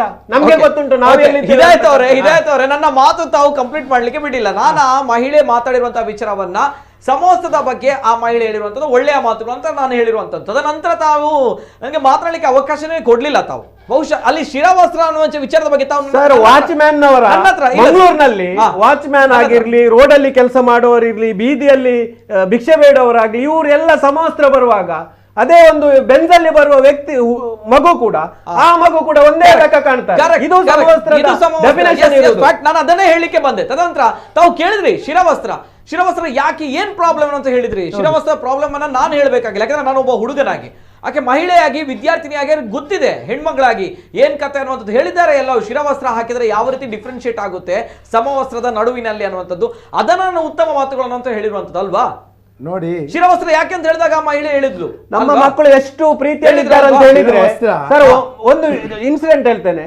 ನಮ್ಮ ಮಕ್ಕಳು ಎಷ್ಟು ಪ್ರೀತಿಯಲ್ಲಿದ್ದಾರೆ ಅಂತ ಹೇಳಿದ್ರೆ, ಒಂದು ಕಾಲೇಜಲ್ಲಿ ಸ್ಪೋರ್ಟ್ಸ್ ಆಗುವಾಗ ಬಿಸಿಲಿನ ತಾಪ ಇರ್ತದಲ್ಲ, ಅದಕ್ಕೋಸ್ಕರ ಮುಸ್ಲಿಂ ಹೆಣ್ಮಕ್ಳು ಇನ್ನೊಂದು ನಮ್ಮ ಹಿಂದೂ ಹುಡುಗಿಯ ಇದಕ್ಕೆ ಕೊಡುವಂಥದ್ದು, ಪ್ರತಿಯೊಬ್ರು ಇಂಥ ಒಂದು ಅನ್ಯೋನ್ಯತೆಯನ್ನ ಬಿಟ್ಟು ನೀವೊಂದು ಬೇರೆ ಲೋಕದಲ್ಲಿ ನೋಡಿದ್ರೆ ನಮ್ಮ ಪರಿಸ್ಥಿತಿ ಹೇಗಾಗ್ಬೋದು, ಇದರ ಬಗ್ಗೆ ನೀವು ಆಲೋಚನೆ ಮಾಡ್ಬೇಕನ್ನುವಂಥದ್ದು. ಯಾವುದೇ ಧರ್ಮದ ಲೀಡರ್ ಇರ್ಲಿ, ಇವತ್ತು ರಾಜಕೀಯದವರು ಏನೇನು ಮಾತಾಡ್ತಾರೆ, ಏನೇನು ಮಾತಾಡ್ತಾರೆ, ನಮ್ಗೆ ಅದು ಬೇಡ. ರಾಜಕೀಯದವರ ಹೇಳಿಕೆಯ ಬಗ್ಗೆ ನಾವು ಮಾತಾಡ್ಲಿಕ್ಕೆ ತಯಾರಿಲ್ಲ. ಈಗ ಶಿರವಸ್ತ್ರ, ಈಗ ಆ ಹುಡುಗಿ ಹೇಳಿದ್ರು, ನೀವು ಹೇಳಲಿಕ್ಕೆ ಮೊದಲು ಹೇಳಿದ್ದೆ ಅದುವೇ. ಪಾಕಿಸ್ತಾನಕ್ಕೆ ಹೋಗಿ ಹೇಳ್ತಾರೆ, ಅಲ್ಲಿ ಹೋಗಿ ಹೇಳ್ತಾರೆ. ಅಲ್ಲ, ಹೈಕೋರ್ಟ್ ಮೆಟ್ಲತ್ತಿ ಅಂತ ಹೇಳುವಾಗ ಕೋರ್ಟ್ ತೀರ್ಮಾನ, ಈಗ ಮಧ್ಯಂತರ ಆದೇಶ ಬಂದಿದೆ, ನಾವು ಅದನ್ನು ಸ್ವಾಗತಿಸಲೇಬೇಕು. ಸ್ವಾಗತಿಸ್ತೀರಾ ಅನ್ನೋದು ಪ್ರಶ್ನೆ. ಸ್ವಾಗತಿಸ್ತೀರಾ? ಹಾಗಾದ್ರೆ ಕೋರ್ಟ್ ಆದೇಶ ಸ್ವಾಗತಿಸಲೇಬೇಕಲ್ಲ. ವಿದ್ಯಾರ್ಥಿನಿಯರು ಎಲ್ಲರೂ ಕೂಡ ಕ್ಲಾಸ್ ಅಲ್ಲಿ ಇರ್ತಾರೆ, ಹಾಜರಾಗಬೇಕಲ್ಲ. ಕೋರ್ಟ್ ಆದೇಶ ಅಲ್ಲ ಅದು. ಓಕೆ, ಇಡ್ತಾರೆ ಹಾಗಾದ್ರೆ, ಇರ್ಬೇಕಲ್ಲ. ಆಗ್ತದೆ ಸರ್. ಪೋಷಕರು ಇವತ್ತು ಎಚ್ಚೆತ್ತುಕೊಂಡಿದ್ದಾರೆ, ಅವರಿಗೆ ಅವರ ಮಕ್ಕಳ ಜೀವನ ಮುಖ್ಯ. ಈ ಧರ್ಮದ ಆಧಾರದಲ್ಲಿ ಏನೋ ಮಾಡ್ಲಿಕ್ಕೆ ಅವರ ಹಿಂದೆ ಹೋಗ್ಲಿಕ್ಕೆ ಆಗುದಿಲ್ಲ, ತಯಾರಿಲ್ಲ. ಮಕ್ಕಳು ನಾಳೆ ಎಜುಕೇಶನ್ ಹಾಳಾದ್ರೆ, ನಾಳೆ ಇವತ್ತು ಯಾರ ಒಬ್ಬರ ಹೆಸರು ಹೇಳಿದ್ರೆ 5 ಲಕ್ಷ ಕೊಡ್ತಾರೆ. ಇಂಥ ಪ್ರಚೋದನೆಗೆ ಬಿದ್ರೆ ಅವರ ಲೈಫ್ ಹಾಳಾಗ್ತದೆ, ಬೇರೆ ಏನಿಲ್ಲ. ಪ್ರಚೋದನೆ ಪ್ರಶ್ನೆ ಇಲ್ಲ. ವಿದ್ಯಾರ್ಥಿನಿಯರು ಕೋರ್ಟ್ ಆದೇಶ ಬಂದ ಇವತ್ತು ಪೋಷಕರು ಜಾಗೃತಿ ಆಗಬೇಕು. ಕೋರ್ಟ್ ಆದೇಶಕ್ಕೆ ವಿದ್ಯಾರ್ಥಿನಿಯರು ಮತ್ತು ಅವರ ಪೋಷಕರು ಅದಕ್ಕೆ ತಲೆ ಬಾಗಲೇಬೇಕು. ಕೋರ್ಟ್ ಆದೇಶವನ್ನು ಪಾಲಿಸಬೇಕಲ್ಲ. ಓಕೆ, ಹಾಗಾದ್ರೆ ವಿದ್ಯಾರ್ಥಿನ ಕ್ಲಾಸ್ ಅಲ್ಲಿ ಇರ್ತಾರೆ. ಎಸ್, ಇದು ಮಾತುಗಳು ನಾವು ನೋಡ್ತೇವೆ. ಎಷ್ಟು ಕ್ಲಾಸ್ ಫುಲ್ ಆಗುತ್ತೆ, ಎಷ್ಟು ಜನರು ವಿದ್ಯಾರ್ಥಿಗಳ ಹಾಜರಾತಿಯನ್ನ ಪಡೆದುಕೊಳ್ತಾರೆ. ನೀವು ಇಲ್ಲ ಇಲ್ಲ ಇಲ್ಲ ಇಲ್ಲ, ನಿಮ್ಮ ಅನಿಸಿಕೆ ಉಂಟಲ್ಲ, ಅದು ಬೇರೆ ಇರ್ಬೋದು. ಇಲ್ಲ ಇಲ್ಲ, ಯಾವ ಅನಿಸಿಕೆ? ಎಷ್ಟು ಫುಲ್ ಇರ್ತಿ, ಎಷ್ಟು ಖಾಲಿ ಹಾಜರಾತಿ? ನನ್ಗೆ ಕನ್ಸರ್ನ್ ಇರುವಂತದ್ದು ಆ ವಿದ್ಯಾರ್ಥಿಗಳ ಶಿಕ್ಷಣದ ಬಗ್ಗೆ ಅಲ್ಲ. ಇಲ್ಲ, ನನ್ಗೆ ಕನ್ಸರ್ನ್ ಇರುವಂತದ್ದು ಆ ವಿದ್ಯಾರ್ಥಿಗಳ ಶಿಕ್ಷಣದ ಬಗ್ಗೆ. ನೀವೀಗ ಹೇಳಿದ್ರೆ ಇಲ್ಲ, ಟೋಟಲಿ ರಾಂಗ್. ಇಲ್ಲ, ಟೋಟಲಿ ರಾಂಗ್. ನನ್ನ ಮನಸ್ಥಿತಿ ಆ ರೀತಿ ಇಲ್ಲ. ನನ್ನ ಮನಸ್ಥಿತಿ ಇರುವ ಬಗ್ಗೆ ನಾನು ಹೇಳ್ತೇನೆ. ಮೊನ್ನೆ ಒಬ್ಳು ವಿದ್ಯಾರ್ಥಿನಿ ಬರ್ತಾ ಇದ್ದಾಗ ಯುವಕರು ಘೋಷಣೆನ ಕೂಗಿದ್ದಾರೆ, ನೋಡಿದ್ದೀರಾ? ನೋಡಿದೆ ನಾನು ಕೂಡ. ಅದೇ ಕಾಲೇಜ್ನಲ್ಲಿ ಆ ವಿದ್ಯಾರ್ಥಿನಿಯರು ಅನ್ಯೋನ್ಯವಾಗಿದ್ರು ಅಲ್ವಾ? ಈಗ ಒಬ್ಬರ ಮುಖ ಮತ್ತೊಬ್ಬರು ನೋಡದಂತ ಪರಿಸ್ಥಿತಿ ಬಂದು ನಿಂತಿದೆ. ಈಗ ನನ್ನ ಕನ್ಸರ್ನ್ ಅದರ ಬಗ್ಗೆ. ವೇಟ್ ಸರ್, ನನ್ನ ಕನ್ಸರ್ನ್ ಹಿಂದೂ, ಮುಸಲ್ಮಾನ, ಕ್ರೈಸ್ತ ಎಲ್ರು ಒಂದೇ. ನಮ್ಗೆ ಡಿವೈಡೆಡ್ ರೂಲ್ ಗೊತ್ತಿಲ್ಲ. ನನ್ನ ಕನ್ಸರ್ನ್ ಅದರ ಬಗ್ಗೆ. ನಾನು ಹೋಗಿದ್ದಾಗ, ಕಾಲೇಜ್ಗೆ ಹೋಗಿದ್ದಾಗ ನನ್ನ ಜೊತೆ ನನ್ನ ಮುಸ್ಲಿಂ ಸ್ನೇಹಿತರಿದ್ರು. ನನ್ನ ಕನ್ಸರ್ನ್ ಅದರ ಜೊತೆ. ಈಗ ಅವರ ಮುಖವನ್ನ ನೋಡ್ಲಿಕ್ಕೆ ಇರುಸು ಮುರುಸು ಆಗುವಂತದ್ದು ನನ್ನ ಕನ್ಸರ್ನ್ ಇರೋದು ಅದರ ಬಗ್ಗೆ ಅಲ್ಲ. ಈಗ ಶಾಲೆಯಲ್ಲಿ ಕಲಿಬೇಕಾಗಿರುವಂತದ್ದು ಕಲ್ಲು ಹೊಡಿತಾ ಇದ್ದಾರೆ, ಅದು ನಿಲ್ಬೇಕು. ಇದಿರುವಂತ ಆ ಅಂತ ಹೇಳ್ಬೇಡಿ. ಎಲ್ಲ ವರ್ಗದವರು ಆ ಅಂತ ಹೇಳ್ಬೇಡಿ.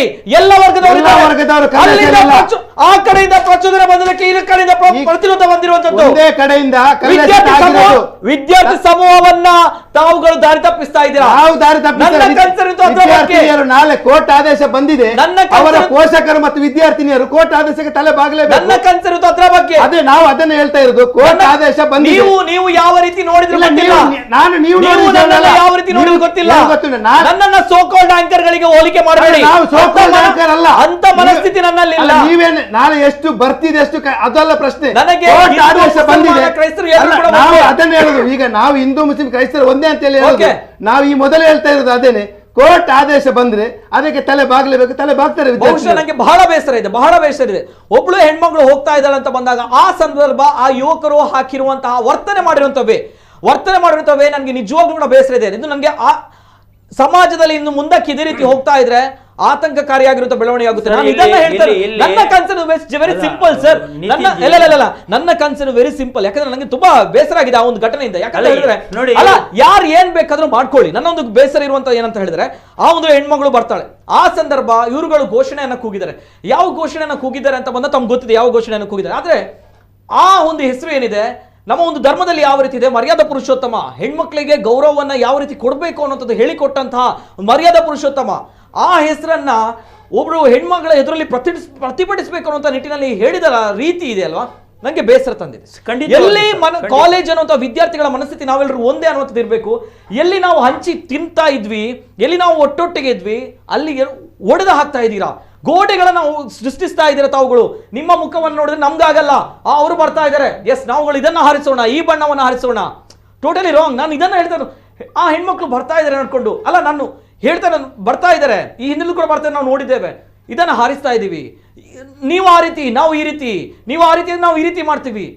ಪ್ರತಿರೋಧ ಸಮಾಜ ಸೃಷ್ಟಿಯಾಗಿದೆ ಈ ರೀತಿ. ನನ್ನ ಕನ್ಸರ್ನ್ ಅಂತೂ ಈ ಬಗ್ಗೆ ಸರ್. ನಾನು ಇದನ್ನ ಹೇಳ್ತಾ ಇರೋದು, ನಂಗೆ ಮುಖ್ಯವಾಗಿ ಬೇಕಾದ್ರೆ ಅಲ್ಲಿ ಹಾಜರಾತಿ, ಯಾಕಂದ್ರೆ ಕಲಿಬೇಕು ಅವರು.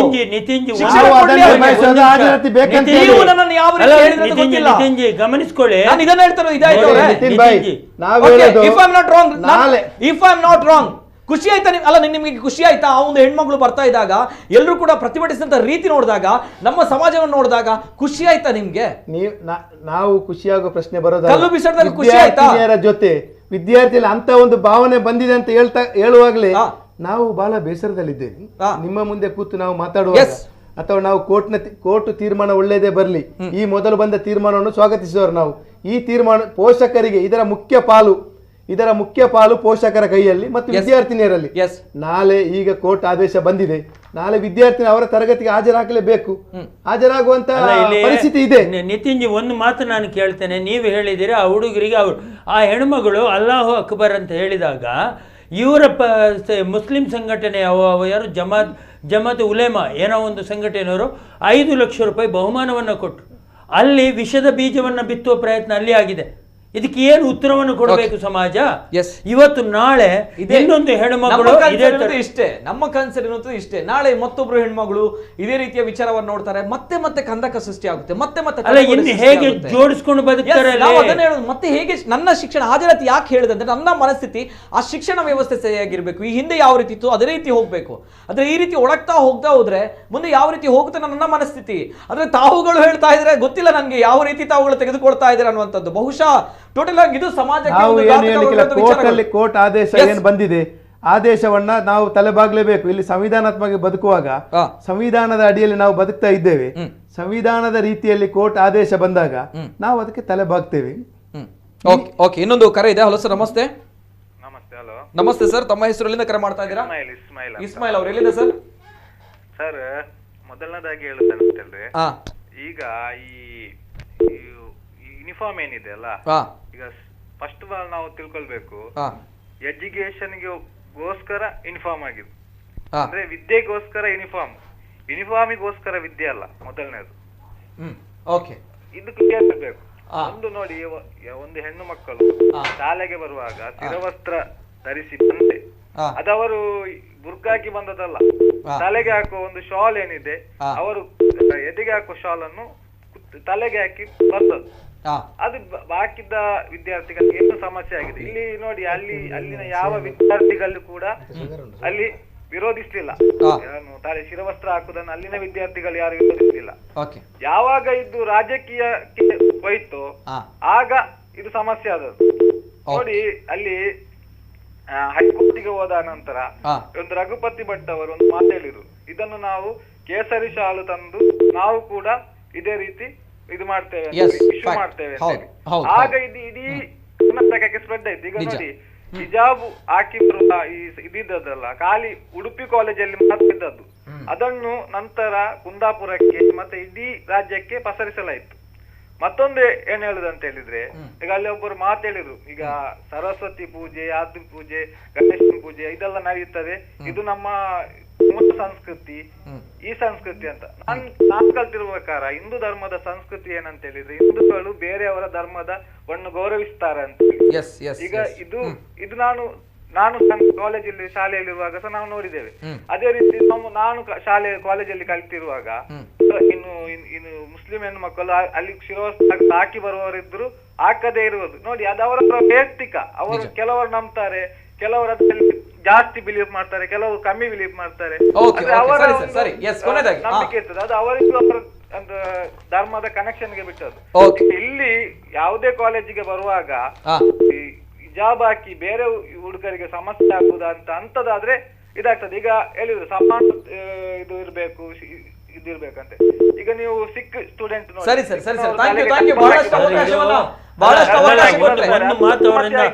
ಒಂದು ನಿಮಿಷ ಅವರ ಒಂದು ಮಾತನ್ನು ನಾವು ಅರ್ಥ ಮಾಡ್ಕೊಳ್ಬೇಕು. ಮಾತ್ರ ಸಮಸ್ಯೆ ಆಗುದು ಅಲ್ಲ, ಇಲ್ಲಿ ಇವರೇ ಮಿತ್ರರೇ ಒಂದ್ ನಿಮಿಷ, ಅಲ್ಲ ಇವ್ರ ಮಾತು ಅರ್ಥ ಮಾಡ್ಕೊಳ್ಬೇಕು. ರಘುಪತಿ ಭಟ್ನವರು ಒಂದು ತಪ್ಪನ್ನಲ್ಲಿ ಮಾಡಿ, ಆ ತಪ್ಪು ಇವ್ರು ಮಾಡಿದ ತಪ್ಪೇ, ಆದ್ರೆ ರಘುಪತಿ ಭಟ್ ಮಾಡಿದ ತಪ್ಪು ಇಡೀ ವ್ಯವಸ್ಥೆ. ಯಾಕಂದ್ರೆ ಚುನಾವಣೆ ಹತ್ರ ಬರ್ತಾ ಇದೆ. ಸರ್ ತಮ್ಮ ಹೆಸರೇನಂತ ಹೇಳಿದ್ರಿ? ಇಸ್ಮಾಯಿಲ್, ಧನ್ಯವಾದಗಳು ಸರ್. ನಾನು ಅದೇ ಹೇಳುವಂತದ್ದು ಏನ್ ಗೊತ್ತಾ, ಈ ರಾಜಕಾರಣಿಗಳು ಹೇಳುವಂತಹ ಹೇಳಿಕೆಗಳನ್ನ ನಾನು ಖಂಡಿಸಿರುವಂತದ್ದು ಅದನ್ನೇ, ನಾನು ಹೇಳಿರುವಂತದ್ದು ಅದನ್ನೇ. ರಾಜಕೀಯ ಲಾಭಕ್ಕೋಸ್ಕರ ಆಗ್ತಾ ಇದೆ, ಇದನ್ನ ಜನರು ಅರ್ಥ ಮಾಡ್ಕೊಳ್ತಾ ಇಲ್ಲ. ಈ ವಿದ್ಯಾರ್ಥಿ ಸಮೂಹನ ಬಲಿ ಕೊಡ್ತಾ ಇದ್ದಾರೆ. ನಾನು ಮಾತು ಮುಗಿಸ್ತೇನೆ ದಯವಿಟ್ಟು ನನ್ನ ಮಾತು ನೋಡಿ. ಈ 6 ಹೆಣ್ಣುಮಕ್ಕಳ ಅಲ್ಲ 6 ಹೆಣ್ಣುಮಕ್ಕಳ ಹಿಂದೆ SDPI ಇದೆ, ಅದು ನಾನು ನೇರವಾಗಿ ಹೇಳ್ತೇನೆ. ಇನ್ನೊಂದು ಈ ಉಳಿದ ಸಂಘಟನೆ ಇದ್ರ ಕಡೆ ಭಾರತೀಯ ಜನತಾ ಪಕ್ಷ ಇದೆ. ಎರಡಕ್ಕೂ ರಾಜಕೀಯ ಲಾಭ ಪಡ್ಕೊಳ್ಬೇಕು. ಯಾಕಂದ್ರೆ ಚುನಾವಣೆ ಈಗ 1 ವರ್ಷದಲ್ಲಿದೆ. ಇಲ್ಲದಿದ್ರೆ ಮೊನ್ನೆ ಈ ಘಟನೆ ಉಡುಪಿಯ ಒಂದು ಕೇವಲ ಕಾಲೇಜಿಗೆ ಸೀಮಿತವಾಗಿ ಉಳಿತಾ ಇತ್ತು. ರಘುಪತಿ ಭಟ್ನವರ ಹೇಳಿಕೆ, ನಾವು ಕೇಸರಿ ಹಾಕೊಂಡು ಬರ್ತೇವೆ, ಇವರೇನು ಶಾಸಕರಾಗಿ ಆ ಮಾತನಾಡಬೇಕಾ? ಇವರಿಗೆ ಜವಾಬ್ದಾರಿ ಇಲ್ವಾ? ಇವತ್ತು ವಿದ್ಯಾರ್ಥಿಗಳ ಭವಿಷ್ಯತ್ತಿನ ಜೊತೆಯಲ್ಲಿ ಆಟ ಆಡಿ. ಯಾಕೆಂದರೆ ನೋಡಿ, ನೀವು ಗಮನಿಸ್ಕೊಳ್ಳಿ, ತುಂಬ ಘಟನೆಗಳು ನಡೀತು ಒಂದು ಕೇವಲ 6 ತಿಂಗಳಾಗಿ. ಇದರೊಳಗೆ ಯಾವುದು ವರ್ಕೌಟ್ ಆಗಿಲ್ಲ, ಯಾಕೆಂದರೆ ಪೊಲೀಸ್ ಇಲಾಖೆ ಬಿಗಿಯಾದ ಕ್ರಮ ಕೈಗೊಂಡು ಈಗ ವಿದ್ಯಾರ್ಥಿಗಳನ್ನು ಎತ್ತು ಕಟ್ಟುವ ಪ್ರಯತ್ನ ಮಾಡ್ತಾ ಇದ್ದಾರೆ ಇವರು. ಆದ್ರಿಂದ ನಾನು ಹೇಳ್ತಾ ಇರೋದು, ಈ ವಿದ್ಯಾರ್ಥಿಗಳು ಕೂಡ ಗಮನಿಸ್ಕೊಳ್ಬೇಕು. ಯಾಕೆಂದರೆ ನಾಳೆಯ ದಿವಸ ಯಾರೂ ಇಲ್ಲ, ಈ ವಿದ್ಯಾರ್ಥಿಗಳು ಮತ್ತು ಅವರ ಮನೆಯವರೇ ಅದಕ್ಕೆ ಹೊಣೆಗಾರರಾಗ್ತಾರೆ. ಯಾಕೆಂದರೆ ಅವರ ಭವಿಷ್ಯತ್ತು ಹಾಳಾದರೆ ಯಾವ SDPI ಬರಲ್ಲ, ಅಥವಾ ಯಾವ ಭಾರತೀಯ ಜನತಾ ಪಕ್ಷವೂ ಬರಲ್ಲ, ಅಥವಾ ಇನ್ನಿತರ ರಾಜಕೀಯ ಪಕ್ಷಗಳು ಕೂಡ ಬರಲ್ಲ. ವಿದ್ಯಾರ್ಥಿಗಳು ಆಲೋಚನೆ ಮಾಡಬೇಕು. ನಾವು ಹೋಗ್ತಾ ಇರೋದು ವಿದ್ಯೆ ಕಲೀಲಿಕ್ಕೆ. ನೀವು ಈ ದೇಶದ ಭವಿಷ್ಯತ್ತು, ನಿಮ್ಮ ಇದನ್ನು ಭವಿಷ್ಯತ್ತನ್ನು ಗಮನದಲ್ಲಿಟ್ಟುಕೊಂಡು ನೀವು ಮುಂದುವರಿಯಿರಿ.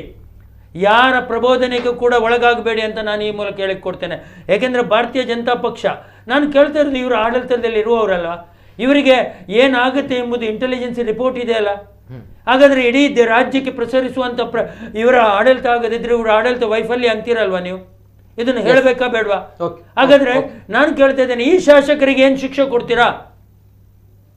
ಈ ವ್ಯವಸ್ಥೆ ಇಷ್ಟು ದೊಡ್ಡ ಈ ಪಸರಿಸುವಿಗೆ ರಘುಪತಿ ಕಾರಣಕರ್ತರಾಗ್ತಾರೆ ಅಂತಾದರೆ, ಅವರ ಒಂದು ಮಾತು ಕಾರಣೀಕರ್ತವಾಗುತ್ತೆ ಅಂತ ಹೇಳಿದರೆ, ಅವ್ರು ಯಾವ ಶಿಕ್ಷೆಗೆ ಅಪರಾಧಕ್ಕೆ, ಅವರ ಅಪರಾಧಕ್ಕೆ ಯಾವ ಶಿಕ್ಷೆಗೆ ಕಾರಣೀಕರಾಗಬೇಕು? Okay, yes sir.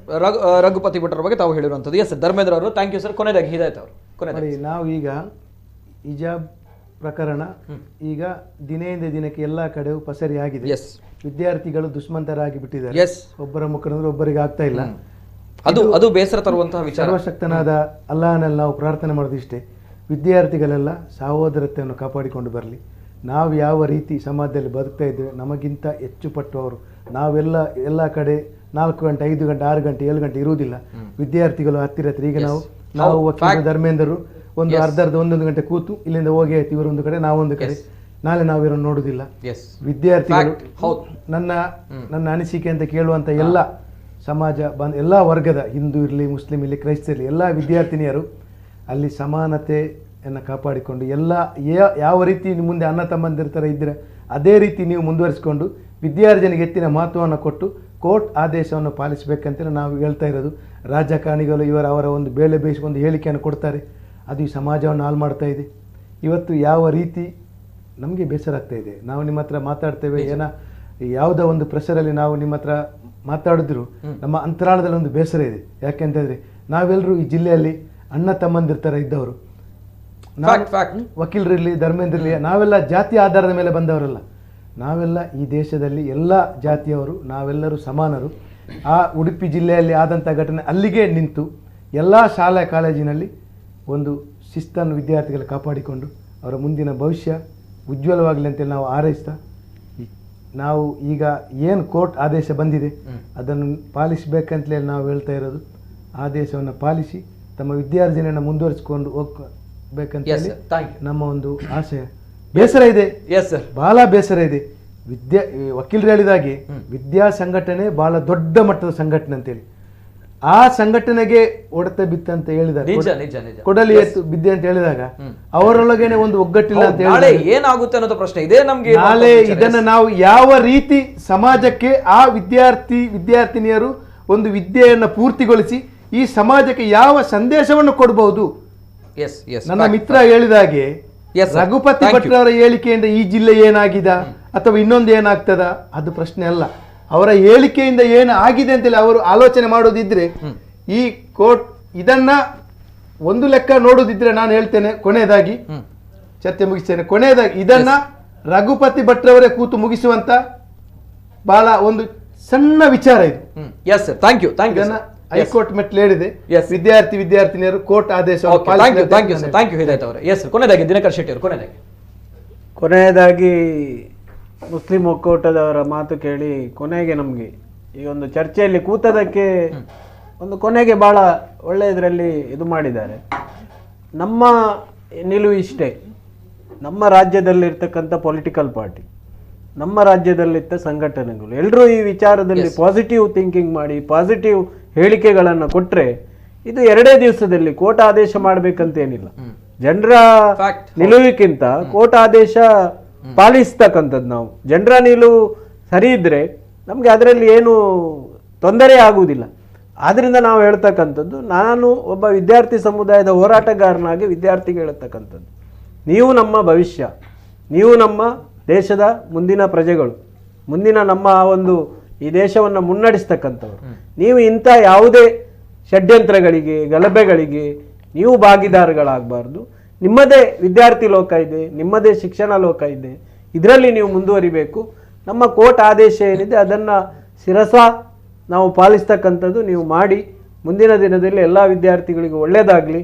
ಮತ್ತು ಯಾರು ನಾಳೆ ದಿವಸ ಇದಕ್ಕೆ ಪ್ರಚೋದನೆಕಾರಿಯಾಗಿ ಹೇಳಿಕೆ ನೀಡ್ತಾರೆ ಅವರನ್ನು ನೀವು ಸಮಾಜದಿಂದ ಬಹಿಷ್ಕರಿಸ್ತಕ್ಕಂಥ ವ್ಯವಸ್ಥೆ ವಿದ್ಯಾರ್ಥಿಗಳಿಂದ ಆಗಬೇಕಂತಕ್ಕಂಥ ಮಾತನ್ನು ನಾನು ಈ ಸಂದರ್ಭದಲ್ಲಿ ಹೇಳಿಕ್ಕಿತ್ತು. ದಿನಕ್ಕೆ ಈ ಒಂದು ಹಿಜಾಬ್ ವಿಚಾರ ಏನಿದೆ, ನಿಜವಾಗ್ಲೂ ಕೂಡ ಹಿಜಾಬ್ ಹಿದಾಯತ್ ಅವರು ಹೇಳಿದಾಗೆ ಹಿಜಾಬ್ ವಿವಾದನೇ ಅಲ್ಲ, ಹಿಜಾಬ್ ಅನ್ನುವಂತಹ ಒಂದು ವಿಚಾರ ಏನಿದೆ ಇದನ್ನ ವಿವಾದ ಮಾಡಲಾಗ್ತಾ ಇದೆ ಅನ್ನುವಂಥದ್ದು. ಯಾಕೆ ನನಗೆ ಸ್ವಲ್ಪ ಬೇಸರ ಆಯಿತು ಅಂತ ಬಂದಾಗ, ಈ ಒಂದು ನಮ್ಮ ವಿದ್ಯಾರ್ಥಿ ಯುವ ಸಮೂಹ ಎತ್ತ ಹೋಗ್ತಾ ಇದ್ದಂತಹ ಪ್ರಶ್ನೆಗಳ ನಡುವೆ ಇವತ್ತು ಬೆಳಿಗ್ಗೆ ತಾನೇ ನನಗೆ ಹೊರದೇಶದಿಂದ ಕರೆ ಮಾಡಿರುವಂಥ ನನ್ನ ಸ್ನೇಹಿತರೊಬ್ರು ಹೇಳುವಂತಹ ವಿಚಾರದ ಪ್ರಕಾರ, ಆತ್ಮೀಯರೊಬ್ರು ಹೇಳುವಂತಹ ವಿಚಾರ, ನಾವೆಲ್ಲರೂ ಕೂಡ ಹಿಂದೂ ಮುಸಲ್ಮಾನರು ಕ್ರೈಸ್ತರು ಎಲ್ಲರೂ ಕೂಡ ಒಟ್ಟಿಗೆ ಇದ್ದೇವೆ, ಒಂದೇ ರೂಮಲ್ಲಿ ನಾನು ಮುಸಲ್ಮಾನರು ಹಿಂದೂಗಳು ಎಲ್ಲರೂ ಕೂಡ ಒಟ್ಟಿಗೆ ಇದ್ದೇವೆ, ಒಂದೇ ತಟ್ಟೆಯಲ್ಲಿ ಊಟ ಮಾಡ್ತಾ ಇದ್ದೇವೆ. ನನಗೆ ಕಷ್ಟ ಅಂತ ಬಂದಾಗ, ನನಗೆ ಯಾರೂ ಇಲ್ಲ ಅಂತ ಬಂದಾಗ ಎಲ್ಲರೂ ಕೂಡ ನನ್ನ ಮನೆ ಮಂದಿ, ನನ್ನ ಕುಟುಂಬ, ನನ್ನ ತಂದೆ ತಾಯಿ, ಹೆಂಡತಿ ಮಕ್ಕಳು ಎಲ್ಲರೂ ಕೂಡ ಊರಲ್ಲಿದ್ದಾರೆ ಅಂತ ಬಂದಾಗ, ನಾನು ಜೀವನೋಪಾಯಕ್ಕಾಗಿ ಹೊರದೇಶಕ್ಕೆ ಬಂದಿದ್ದೇನೆ ಅಂತ ಬಂದಾಗ ಅಲ್ಲಿ ನನ್ನನ್ನು ನೋಡ್ತಾ ಇರುವಂಥದ್ದು ಇದೇ ಮುಸಲ್ಮಾನರು, ಇವರೇ ನನ್ನ ಜೊತೆ ಇರುವಂಥದ್ದು ನನ್ನ ಸ್ನೇಹಿತರು ಅಂತ ಬಂದಾಗ ಒಂದೇ ತಟ್ಟೆಯಲ್ಲಿ ಊಟ ಮಾಡ್ತಿದ್ವಿ ನಾವುಗಳು. ಆದರೆ ಊರುಡು ದಾದ ಒಂದುಂಡು ಅಣ್ಣ ದಾದ ಮಲ್ತೊಂದುಲ್ಲಾರ ನಿಕ್ಕಲು ಊರುಡು ಅನ್ಪುಣಂಚಿನ ಈ ವಿಚಾರಕ್ಕೆ ಏನಾಗ ಭಾರಿ ಬೇಜಾರ.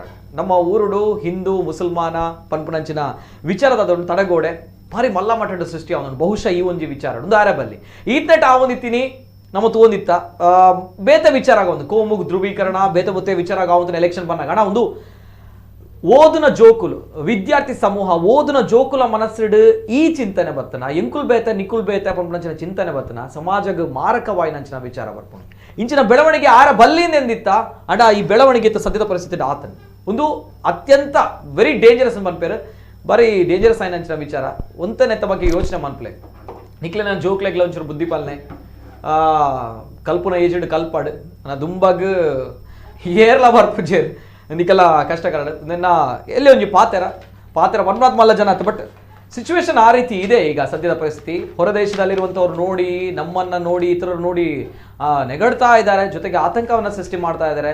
ಹೇಗಿರ್ಬೇಕಪ್ಪ ನಾವು ಇಲ್ಲಿದೆ ಹೊರದೇಶದಲ್ಲಿ ಹೇಗೆ ಮುಖ ತೋರಿಸಬೇಕು ಇವರಿಗೆ ಅನ್ನುವಂಥ ವಿಚಾರವನ್ನು ಹೇಳ್ತಾರೆ. ಈ ರೀತಿ ಇರುಸು ಮುರುಸು ಆಗುವಂತಹ ಸಮಾಜ ಬೇಡ ನಮ್ಮಲ್ಲಿ, ನಾವೆಲ್ಲರೂ ಕೂಡ ಒಂದೇ ಅನ್ನುವಂತಹ ಭಾವನೆ, ಆ ಭಾವನೆ ಕೇವಲ ಭಾಷಣಗಳಲ್ಲ ನಿಜ ಜೀವನದಲ್ಲಿ ಕೂಡ ಆಗಬೇಕು. ಜೊತೆಗೆ ಜನಪ್ರತಿನಿಧಿಯಾಗಿ ಆಯ್ಕೆಯಾದವರು ನೋಡಿ, ತಾವುಗಳು ಜನಪ್ರತಿನಿಧಿ ಆಗೋದಕ್ಕಿಂತ ಮುಂಚೆ ಒಂದು ಪಕ್ಷದ ಫೇವರ್ ಆಗಿರ್ತೀರಾ, ಒಂದು ಪಕ್ಷದ ಪ್ರತಿನಿಧಿ ಆಗಿರ್ತೀರಾ, ಅಥವಾ ಒಂದು ಸಂಘಟನೆ ಪ್ರತಿನಿಧಿ ಆಗಿರ್ತೀರಾ. ಆಯ್ಕೆ ಆದ ಮೇಲೆ ತಾವುಗಳು ಎಲ್ಲಾ ಜನರನ್ನ ಪ್ರತಿನಿಧಿಸುವಂತಹ ನಾಯಕರಾಗಿರ್ತೀರಾ. ಹಾಗಾಗಿ ಆ ನಾಯಕ ಸ್ಥಾನ ಅನ್ನುವಂಥದ್ದು ಏನಿದೆ ಅದಕ್ಕೆ ಸ್ವಲ್ಪ ಗೌರವವನ್ನ ಕೊಡಿ. ಅದನ್ನು ಬಿಟ್ಟು ನಾನು ಇದ್ದದ್ದು ಈ ರೀತಿ, ಬಂದದ್ದು ಈ ರೀತಿ, ಇದೇ ರೀತಿ ನಾನು ಇಡ್ತೇನೆ ಅಂತ ಹೇಳಿದಾಗ ಅದು ಟೋಟಲಿ ರಾಂಗ್ ಆಗೋದು. ರಾಜನಾಗಿರುವವನು ಪ್ರಜೆಗಳನ್ನ ಒಂದೇ ರೀತಿಯಲ್ಲಿ ನಡೆಸಿಕೊಂಡು ಹೋಗಿಸಬೇಕಾಗುತ್ತೆ. ಆತ ರಾಜನಾಗಿರ್ತಾನೆ, ಆತನಿಗೆ ರಾಜ ಮರ್ಯಾದೆ ಸಿಗುತ್ತೆ ಅನ್ನೋದು ನನ್ನ ಒಂದು ಕಳಕಳಿ ವಿನಂತಿ. ಯಾಕಂದ್ರೆ ಸಮಾಜದಲ್ಲಿ ಕಂದಕವನ್ನು ಸೃಷ್ಟಿ ಮಾಡಬೇಡಿ, ಯಾವತ್ತೂ ಕೂಡ ಒಳ್ಳೆಯದು. ಅದು ಕೂಡ ವಿದ್ಯಾರ್ಥಿಗಳ ಮನಸ್ಥಿತಿಯಲ್ಲಿ ಆಗಿರುವಂತಹ ಘಟನೆಗಳು, ಒಂದ್ ಕಡೆ ಕಲ್ಲು ಬಿಸಾಡುವಂಥದ್ದು, ಮತ್ತೊಂದು ಕಡೆ ಘೋಷಣೆಗಳನ್ನ ಕೂಗಿರುವಂಥದ್ದು, ಮತ್ತೊಂದು ಕಡೆ ನಾವೇ ಶ್ರೇಷ್ಠರು ಅಂತ ತೋರಿಸಿರುವಂಥದ್ದು, ಎಲ್ಲವೂ ಕೂಡ ಸಮಾಜಘಾತುಕವಾಗಿರುವಂತಹ ಚಟುವಟಿಕೆಗಳು. ಒಂದ್ ಕಡೆ ಟೀಚರ್ ಪಾಠ ಮಾಡ್ತಾ ಇದ್ದಾರೆ ಒಂದು ಕ್ಲಾಸಲ್ಲಿ, ನಾನು ಎಲ್ಲೋ ಒಂದ್ ಕಡೆ ಒಂದು ವಿಡಿಯೋ ನೋಡಿದೆ, ಟೀಚರ್ ಪಾಠ ಮಾಡ್ತಾ ಇದ್ದಾರೆ, ವಿದ್ಯಾರ್ಥಿಗಳು ಬಂದು ಬಾಗಿಲನ್ನು ಹೊಡೆದುಕೊಂಡು ಒಳಗೆ ಬರ್ತಾ ಇದ್ದಾರೆ. ಏನ್ ಕತೆ ಚಿತ್ರಗಳಲ್ಲಿ ನೋಡ್ತಾ ಇದ್ವಿ, ಆದರೆ ನಿಜ ಜೀವನದಲ್ಲಿ ಆಗ್ತಾ ಇದೆ ಅಂತ ಬಂದಾಗ ಇದು ವಿಪರ್ಯಾಸ, ಇದು ದುರಂತ ಆಗಬಾರ್ದು. ತಮ್ಮ ಮಕ್ಕಳನ್ನ ಶಾಲೆಗೆ ಓದಕ್ಕೆ ಕಳಿಸಿ, ಮತ್ತೆ ಮುಂದಕ್ಕೆ ಎಲ್ಲವೂ ಕೂಡ ಕಲ್ತಾದ್ಮೇಲೆ, ಡಿಗ್ರಿಗಳು ಮುಗ್ದಾದ್ಮೇಲೆ ಕೆಲಸಕ್ಕೆ ಇಟ್ಕೊಂಡು ಹೋಗ್ತಿರಲ್ಲ, ರೆಸ್ಯೂಮನ್ನ ಇಟ್ಕೊಂಡು ಈ ರೀತಿ ಎಕ್ಸ್ಪೀರಿಯನ್ಸ್ಗಳಿವೆ, ಈ ರೀತಿ ನಾನು ಮಾಡಿದ್ದೇನೆ ಅನ್ನುವಂಥದ್ದು. ಸೊ ಆವಾಗ ಗೊತ್ತಾಗುತ್ತೆ ಜೀವನ ಅಂದ್ರೆ ಏನು ಅನ್ನೋಂಥದ್ದು. ಕೆಲಸ ಸಿಗಲ್ಲ ಎಲ್ಲೂ ಕೂಡ. ಕೆಲಸ ಸಿಗದಿದ್ದಾಗ ರೀತಿಯಲ್ಲಿ ಆ ಸಂದರ್ಭ ಗೊತ್ತಾಗುತ್ತೆ. ತಂದೆ ತಾಯಿಗಳ ಮುಖವನ್ನು ನೋಡಿದಾಗ ನಾನೊಂದು ಪ್ರತಿಭಟಿಸಿದಂತಹ ವಿಧಾನ ಯಾತಕ್ಕೋಸ್ಕರ ಮಾಡಿದೆ ಅರ್ಥ ಮಾಡ್ಕೊಳ್ಳಿ. ಸ್ವಲ್ಪ ಬೆಳೆಯುವಂತಹ ಸಂದರ್ಭಗಳಲ್ಲಿ ಸರಿಯಾಗಿ ಬೆಳೀರಿ. ಈಗಾಗಲೇ ಗೊತ್ತಿದೆ, ಅನೇಕ ಪಾಠಗಳು ಸೋಷಿಯಲ್ ಮೀಡಿಯಾಗಳಲ್ಲಿ ಬರ್ತಾ ಇದೆ ವಿದ್ಯಾರ್ಥಿಗಳಿಗೋಸ್ಕರ. ಸರಿಯಾಗಿ ಕಲ್ತ್ರೆ, ಸರಿಯಾದ ದಾರಿಯಲ್ಲಿ ಹೋದ್ರೆ ಯಾವ ರೀತಿ ಇರ್ತೀರಾ, ತಂದೆ ತಾಯಿಯ ಮುಖವನ್ನ ಯಾವ ರೀತಿ ನೋಡ್ತೀರಾ ಅನ್ನೋಂಥದ್ದು, ಇಲ್ಲದಿದ್ರೆ ಯಾವ ರೀತಿ ಮುಖವನ್ನು ನಾಳೆ ನೋಡ್ಬೋದು ಅಂತದ್ದು ಒಳ್ಳೆ ವೆರೈಟಿ ಆಗಿರುವಂತಹ ಮೆಸೇಜ್ಗಳು ಬರುತ್ತೆ ವಾಟ್ಸಾಪ್ಗಳಲ್ಲಿ, ಸೋಷಿಯಲ್ ಮೀಡಿಯಾದಲ್ಲಿ. ಅದನ್ನು ನೋಡಿದಿರಾ, ಹಾಗಾಗಿ ಜಾಸ್ತಿಯಾಗಿ ನಾನು ಹೇಳಲ್ಲ. ಎಲ್ಲರಿಗೂ ಕೂಡ ಒಳ್ಳೆದಾಗ್ಲಿ. ಅಂಡ್ ಈ ಒಂದು ವಿಚಾರ ಏನಿದೆ, ವಿವಾದ ಏನಿದೆ, ಅಂತ್ಯ ಆಗ್ಲಿ ಅಂತ ನಮ್ಮ ಒಂದು ಹಾರೈಕೆ. ಎಸ್, ನಮ್ಮ ಜೊತೆ ಇವತ್ತಿನ ಕಾರ್ಯಕ್ರಮದಲ್ಲಿ ಭಾಗಿಯಾಗಿರುವಂತಹ ಗಣ್ಯ ವ್ಯಕ್ತಿಗಳು MK ಹಿದಾಯತ್ ಮರಿಪಳ್ಳ ಅವರು, ದಕ್ಷಿಣ ಕನ್ನಡ ಮುಸ್ಲಿಂ ಒಕ್ಕೂಟ, sir thank you so much. ಅದೇ ರೀತಿ ಧರ್ಮೇಂದ್ರ ಅವರು, ಹಿಂದೂ ಮಹಾಸಭಾ ರಾಜ್ಯ ವಕ್ತಾರರು, sir thank you so much. ಅದೇ ರೀತಿ ದಿನಕರ್ ಶೆಟ್ಟಿ ಅವರು, ಸರ್ವ ಕಾಲೇಜು ರಾಜ್ಯ ಸಲಹೆಗಾರರು, ಖ್ಯಾತ ನ್ಯಾಯವಾದಿಗಳು, sir thank you so much sir. Yes ವೀಕ್ಷಕರು, ಇದು ಇವತ್ತಿನ ವಿಶೇಷ. ಮುಗಿಯದ ಹಿಜಾಬ್ ವಿವಾದ ಮುಗಿಬೇಕು ಅನ್ನೋದು ನಮ್ಮ ಒಂದು ಆಶಯ. ನಿರಂತರ ಸುದ್ದಿ ಹಾಗೂ ಮನೋರಂಜನೆಗಾಗಿ ನೋಡ್ತಾ ಇರಿ ನಮ್ಮ ಕುಡ್ಲ ನ್ಯೂಸ್ 24/7. ಎಲ್ಲೇ ಮೀರಿದಂತಹ ಮುಸಲ್ಮಾನರನ್ನು ಲೆಫ್ಟ್ ವರ್ಸಸ್ ರೈಟ್